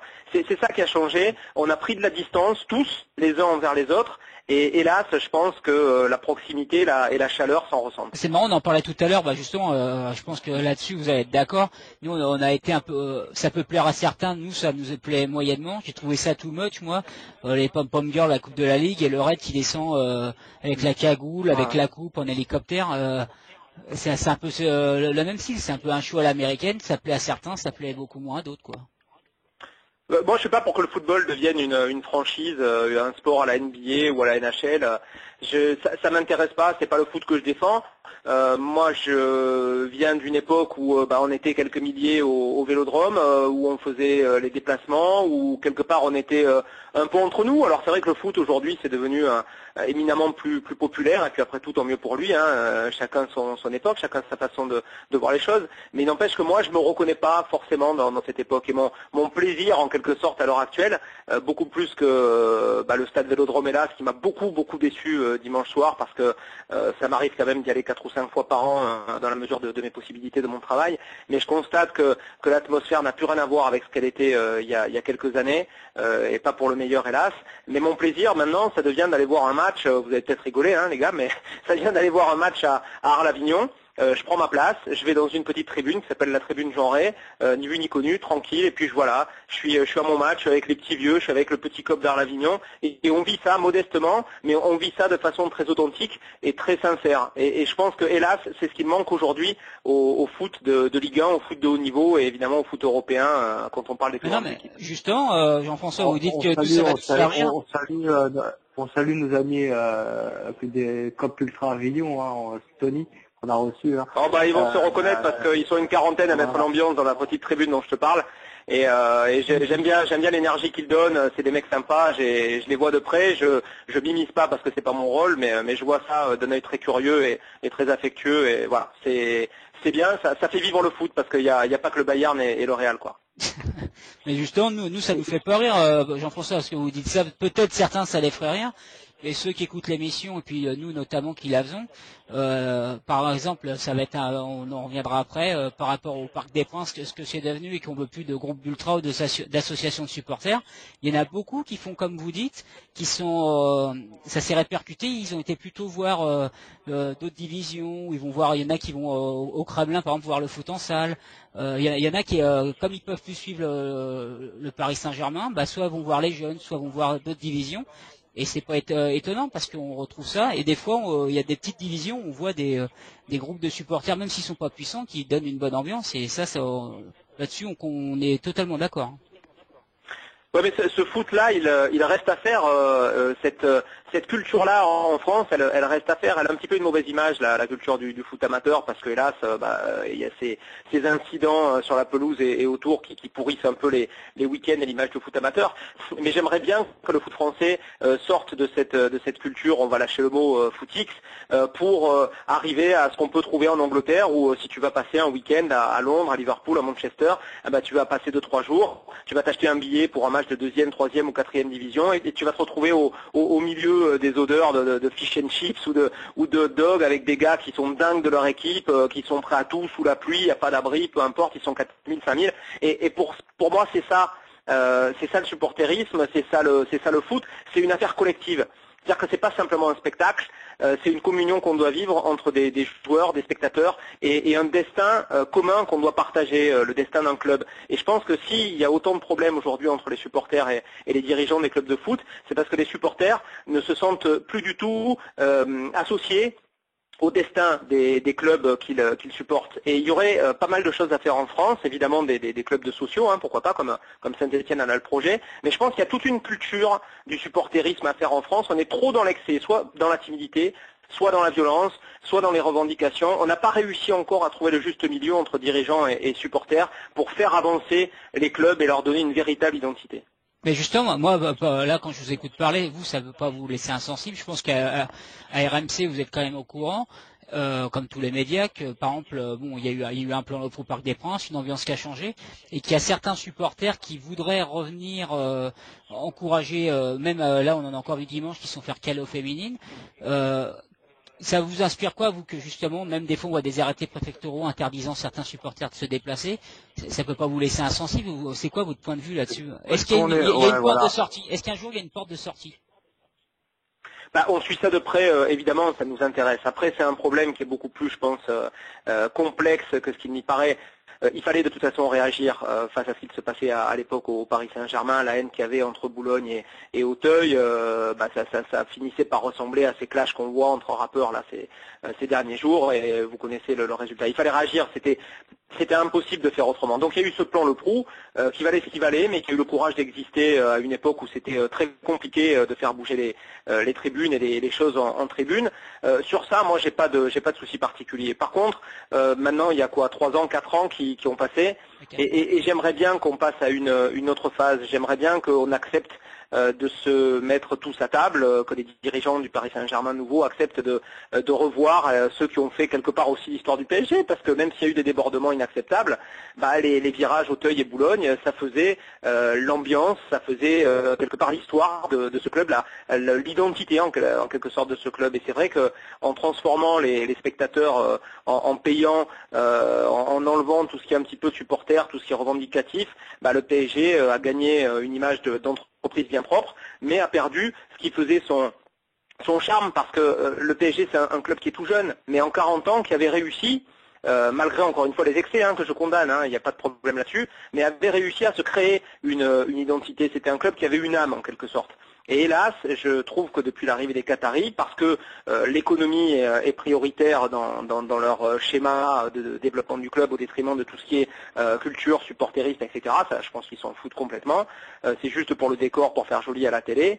C'est pour ça qu'on distribue des drapeaux. Mais ils n'ont pas réussi à renouer ce lien, et j'ai très peur que ça ne les intéresse pas. Voilà. Donc je pense que tout ce qui va dans le sens d'un rapprochement entre les supporters et les dirigeants me va. Il faut discuter, il faut faire en sorte que le parc retrouve une âme, mais voilà, c'est compliqué avec les dirigeants aujourd'hui, quoi. Mais je suis d'accord, Jean-François, moi je pense tu disais qu'ils n'ont pas réussi à refaire ce lien entre les supporters, mais c'est qu'ils veulent pas, comme tu disais, ils ne veulent pas ce lien. Pour eux, ça leur convient très bien. Un public de consommateurs. Moi, ce que j'ai peur, c'est que tout ça déteigne sur d'autres clubs, qu'on en vienne comme à Nice. Ils ont essayé un petit peu de les calmer. On voit à Lille aussi, tous ces nouveaux stades, toutes ces nouvelles ambiances déteignent trop sur ce qui se fait à Paris, et tue un petit peu ce football populaire. Toi, est-ce que tu ressens un petit peu cette baisse d'engouement de notre football populaire? Oui, bien sûr, je le ressens, et c'est vrai de faire un lien entre les nouveaux stades et la nouvelle clientèle. En quelque sorte, il y a 2-3 semaines dans l'after, j'avais fait un billet sur Lille, en égratignant un petit peu les gens qui avaient sifflé à la fin du match. Je me souviens plus, c'était une victoire un peu laborieuse contre Guingamp, je crois. Et j'avais dit, mais est-ce que les gars auraient sifflé Si on avait été au Stadium Nord à Villeneuve-d'Ascq, qui était beaucoup plus modeste, où les gens étaient plus proches des joueurs, où il y avait peut-être ce destin commun, justement, cette espèce de galère commune là d'être dans ce stade qui ne correspondait pas aux ambitions du club, mais ça créait quelque chose, ça créait un ensemble une mayonnaise qui montait bien et qui a donné de bons résultats, hein, puisque Lille a vécu quelques belles années là à Villeneuve-d'Ascq, qui a été champion.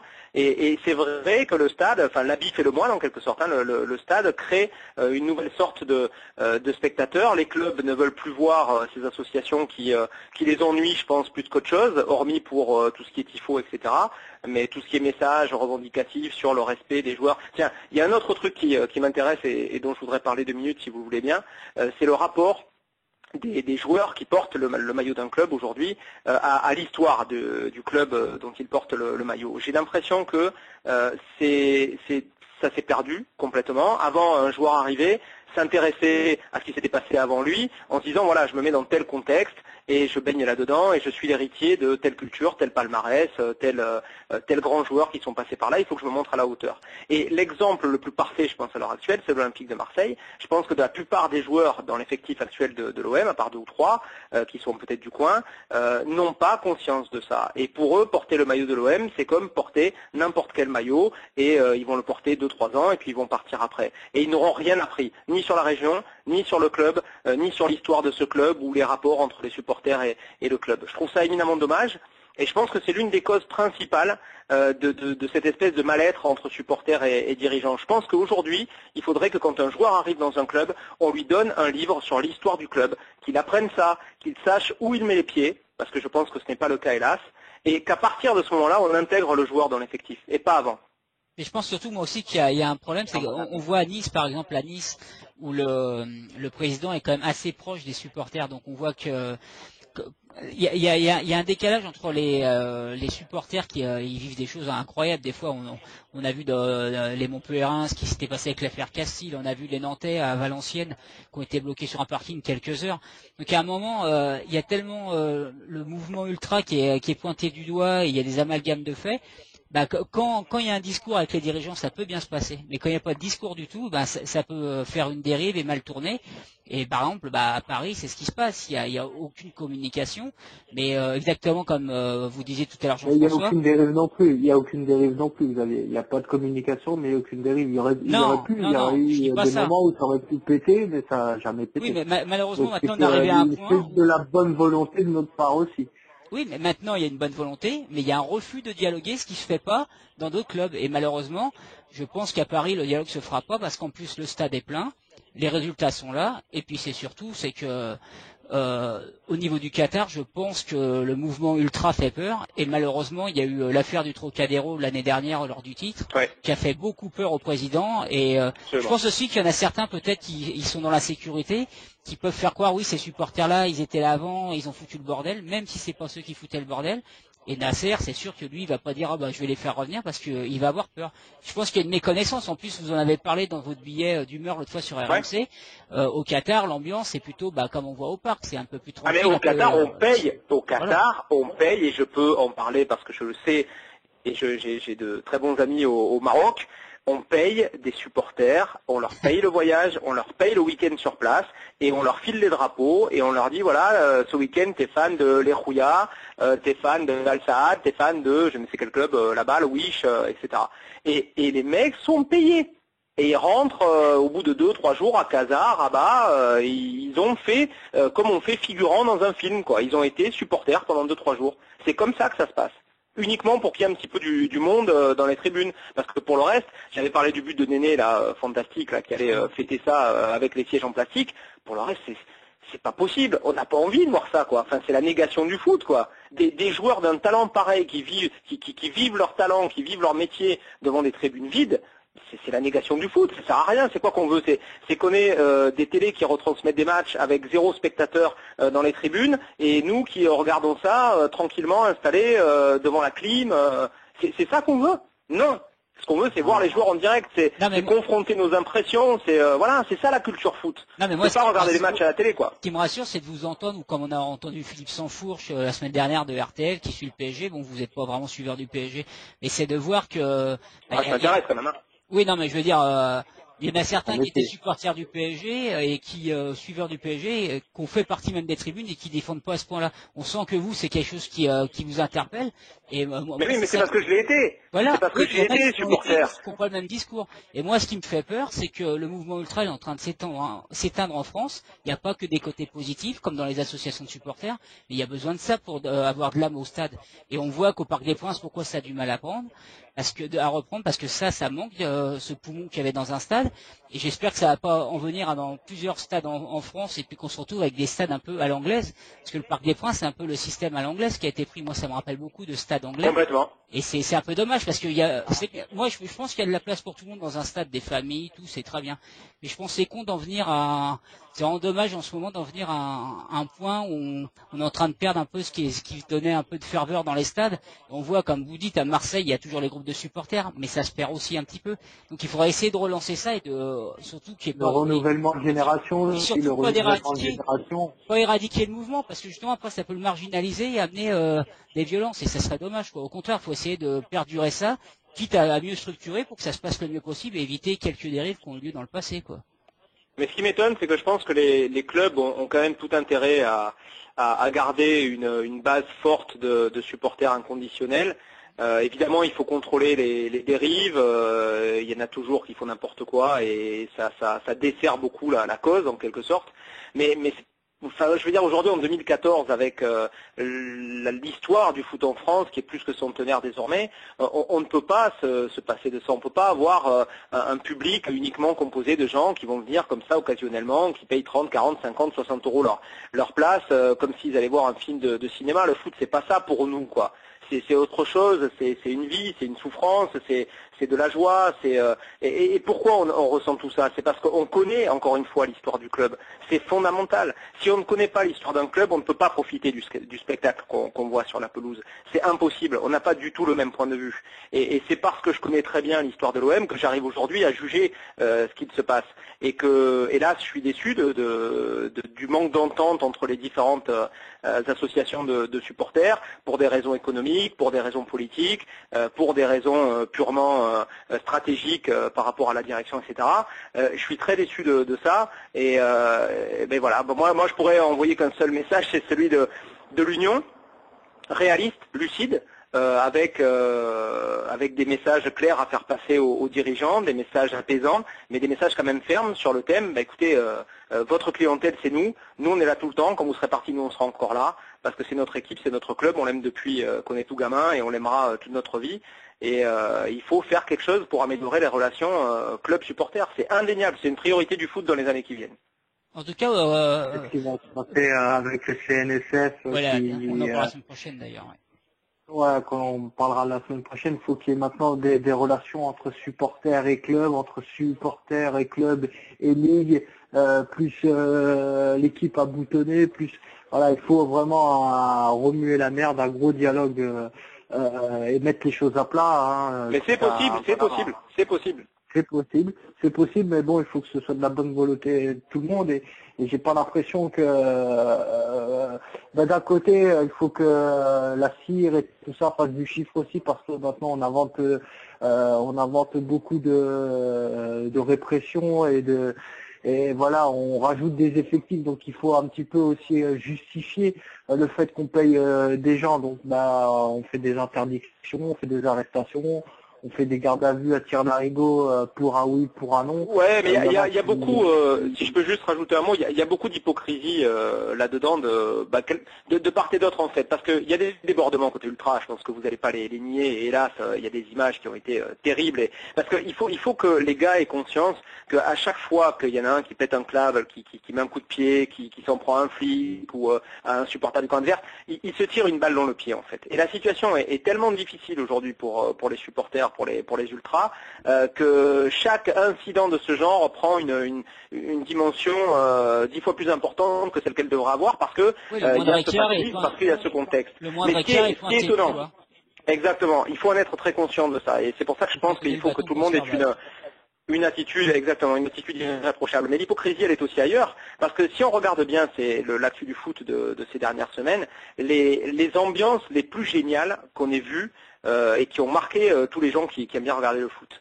Je pense que c'est l'Atlético Madrid, le match, le quart de finale retour de Ligue des Champions contre Barcelone, avec ce stade qui était rouge et blanc, qui était incandescent, c'était fabuleux, quoi. Enfin, je veux dire, l'image, et les gars, ils sont là, c'est pour la plupart des vrais supporters, c'est un club qui galère, un club de losers, un club auquel il y a des dizaines de milliers de gens, des centaines de milliers qui sont très attachés. Et l'autre image, et là on se dit, waouh, c'est énorme, c'est une image qui est venue de Grèce la semaine dernière, ça devait être un match entre Salonique et l'Olympiakos, où tu as un stade, c'est un volcan.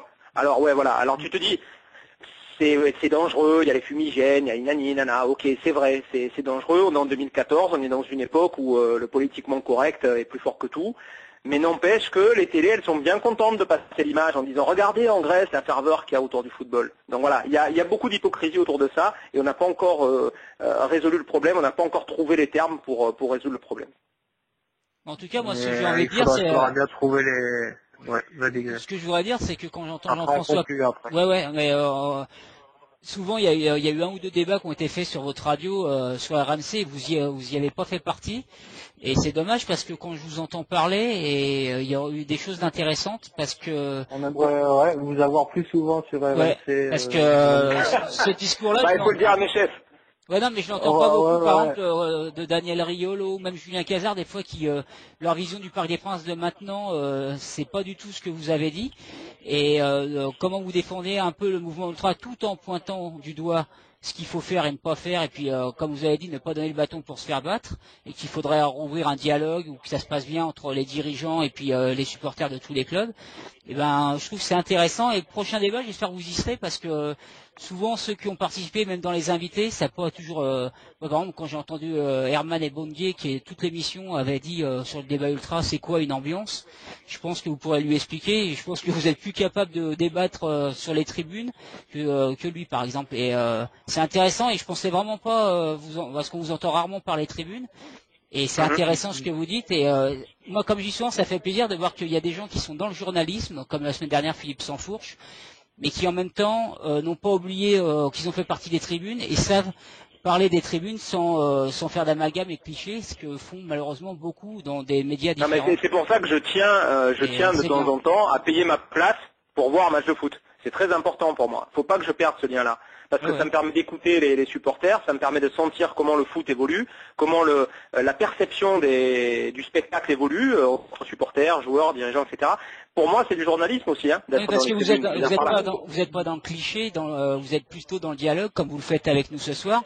Et je pense que c'est bien parce que mine de rien, rouvrir le dialogue avec certains supporters, parce que nous, le podcast va tourner et va être entendu par beaucoup de supporters, et ça prouve que tous les gens dans les médias ne sont pas des ennemis, mais il faut juste bien sélectionner à qui parler, et puis voilà, on peut avoir des bons interlocuteurs en face, la preuve. Ben voilà, tant mieux, je suis ravi d'avoir passé ces quelques minutes avec vous.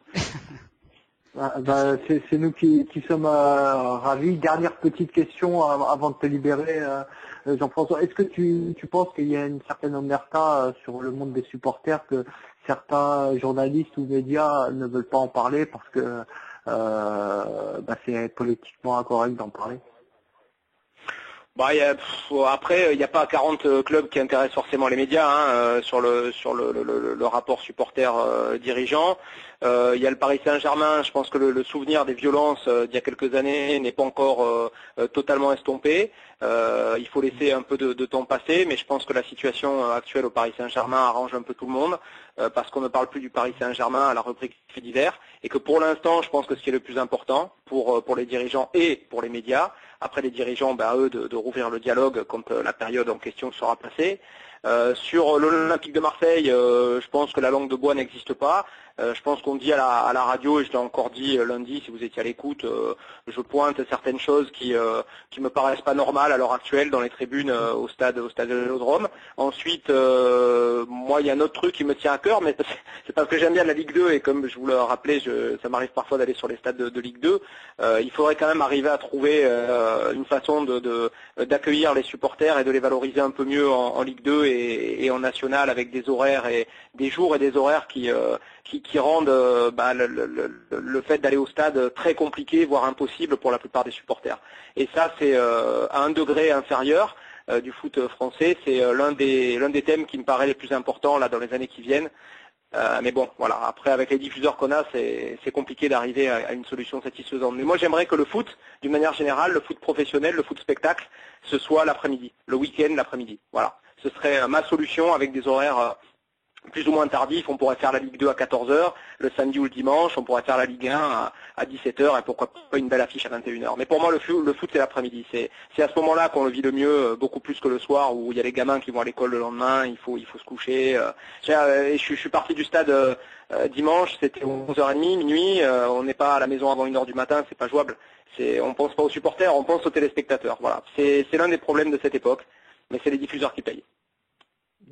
Et pour reprendre un slogan du collectif SOS Ligue 2, pour des stades en vie, le foot c'est le samedi. Ouais. Merci Jean-François, merci pour t'as été sans langue de bois. J'ai été agréablement surpris comme Xavier, je pense, et je pense que on va te réinviter dans de prochaines émissions si tu es toujours disponible. Pas de problème, dans la mesure de mes possibilités, avec plaisir. C'est gentil, merci Jean-François. Je ne te dirai pas aller l'OM, mais garde ta passion pour toi. Il faut pas trop tirer sur l'ambulance en ce moment, on va laisser passer quelques semaines et puis on verra comment ça évolue. Mais Bielsa, c'est plutôt pas mal dans l'absolu, c'est plutôt pas mal. Je crois que c'est le meilleur choix qui a été fait. Ouais. Merci Jean-François et passe le bonjour à Daniel. Ça va, j'y manque pas. Salut les gars, bonne soirée. Merci Daniel, à bientôt. Tu l'appelais Daniel? Voilà mes amis, oui, je l'appelle Daniel, Jean-François, oui, Jean-François, Daniel. Parce qu'on n'a pas eu le temps de parler aussi du bouquin, PSGOM, une histoire de rivalité. Je voulais mais on n'a pas eu le temps. On réinvitera Jean-François parce qu'il, franchement, il a été super intéressant. Franchement, il m'a un peu scotché quand même. Je m'attendais pas à autant de... Je t'ai pas repris quand t'as dit que t'étais surpris, qu'on a été agréablement surpris, qu'on s'attendait pas à qui parle comme ça, mais moi je m'y attendais un peu parce que en plus c'est quelqu'un qui est assez ouvert au dialogue et moi il me rappelle un peu Arnaud Ramsey qui était venu dans l'émission. C'est quelqu'un qui t'écoute parler, mais même quand il est sur RMC, c'est pas le mec qui est dans l'affrontement à vouloir te rabaisser. Il appuie ses idées sans vouloir dire c'est moi qui ai raison. Et franchement ouais. Par contre niveau tribune, je l'avais pas trop entendu par les tribunes.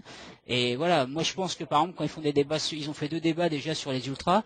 Il était pas dedans. Je pense qu'il a sa place, quoi, parce qu'en plus c'est un de ceux qui défendra un peu le mouvement pas mal. Et pas idéaliser le mouvement, mais aussi en dire du bien comme du mal, mais être juste dans ce qu'on dit. Et je pense qu'il aurait sa place carrément. Et j'espère que la prochaine fois ils auront cette idée-là. Et c'est clair que je suis content de l'avoir reçu et que ça sera bien de le recevoir à nouveau. Et de toute façon, on essaiera de le réinviter à l'occasion, bien sûr. Ouais. C'est un bon mec. Super. C'est quand même la preuve dans l'émission qu'on peut recevoir des supporters. J'espère que les supporters qui nous écoutent seront contents d'entendre qu'il y a des journalistes. Je fais exprès aussi de vouloir inviter les journalistes, de les contacter pour montrer qu'il y a des gens dans le monde de la presse. C'est pas tous pourris les médias. Il y a des gens franchement qui sont intéressants et qui on peut discuter et parler.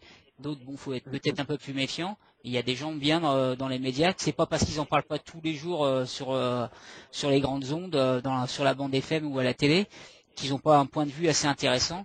Et on a encore la preuve ce soir. Après, ce qu'on peut espérer, oui, c'est d'en parler un peu plus des fois dans les grands médias. Après, les mecs, ils ont pas leur émission à eux, ils font peut-être pas tout ce qu'ils veulent aussi. Hein. C'est ça qu'il faut voir. Ouais. Mais bon, nos amis d'RMC, si vous nous écoutez, donnez un peu plus souvent quand même la parole à Jean-François Pérez et peut-être moins à d'autres. Hein. Donc, c'est sûr. Il me semble que dans une semaine, il est là juste 2 heures le lundi dans le grand after là, et sinon tu l'entends quasiment jamais. Donc oui, je pense que c'est du gâchis. Et il est peut-être aussi par le temps. Hein. Je crois qu'il est rédacteur en chef du service des sports, donc il mériterait d'être entendu plus souvent, ça c'est clair. C'est clair. Encore une bonne émission ce soir. Je pense que on a été complet. La semaine prochaine, comme je l'ai dit, grosse émission sur le CNSF, sur les assises qui a eu lieu. On va essayer un peu de décortiquer tout ça, voir ce qui peut se faire aussi du côté ultra, ce qui ne peut pas se faire. Beaucoup de conseils, beaucoup d'idées, beaucoup de dialogues et beaucoup d'invités surtout. Donc la semaine prochaine, l'émission à ne pas manquer, et bien sûr, nos t-shirts pour nous soutenir, pour même montrer dans les tribunes ou partout, voilà, qu'on est unis contre la répression. Donc merci à tous et à toutes, merci Xavier, encore une bonne émission. Ouais, merci à vous. Et comme quelqu'un te soumettait l'idée, vu que les t-shirts noirs ont bien marché, ce serait bien d'essayer de relancer le blanc, moi que je trouvais très beau, voir s'il y a des demandes et peut-être essayer de le lancer. Moi je sais que le noir, j'en ai pris 2, je le trouve très beau, mais le blanc j'aimais bien. Maintenant à voir si peut-être que le blanc plaît plus à un peu moins que le noir, mais de toute façon ils sont beaux tous les deux. Et surtout oui, la semaine prochaine grosse émission, et ça va faire un peu comme une période. Je pense qu'on va, d'habitude on a souvent la parole, enfin c'est notamment moi qui parle beaucoup parce que j'aime le micro, et la semaine prochaine le micro sera vraiment ouvert aux autres plus qu'à nous, quoi. Et voilà, ils seront là pour donner des idées, dire comment se sont passés tout ça, et puis peut-être que ça va faire un rassemblement général comme beaucoup aimeraient bien, même s'il n'y a pas tout le monde, avoir le plus de monde possible.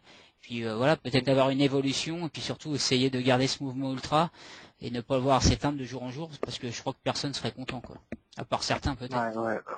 Et puis dans 2 semaines, on essaiera de recevoir Josefa et Davudicelli, parce que nous approcherons, nous serons pas loin bien sûr de cette date du 5 mai, de cette catastrophe de Furiani. Donc voilà, pas de match le 5 mai, et on essaiera, il va y avoir aussi un rendez-vous parlementaire. Donc on essaiera d'avoir Josefa et Loda juste après ce rendez-vous pour voir s'il y a eu des avancées sur ce dossier qui dure depuis 21 ans. Merci à tous et à toutes pour votre fidélité. C'est grâce à vous qu'on est là, qu'on dure et qu'on perdure. Et voilà, soutenez-nous pour qu'on essaye d'aller plus loin. Et merci à toi Xavier, comme d'habitude, pour ta fidélité. Et puis oui, ton mangeage de micro. Ouais, comme tu dis, le mangeage de micro, c'était encore un plaisir, une bonne émission, et puis je vous dis tous à mercredi prochain. Et je tiens à remercier aussi quand même, comme tu as fait en début d'émission, Ludovic, qui retransmet c'est grâce à lui que l'émission se fait, parce que c'est lui qui hoste l'émission, c'est les termes techniques. Et un grand merci aussi à Christopher, qui nous fait le podcast assez vite, et la semaine dernière par exemple il était en ligne très très vite, je crois un jour et demi après l'émission.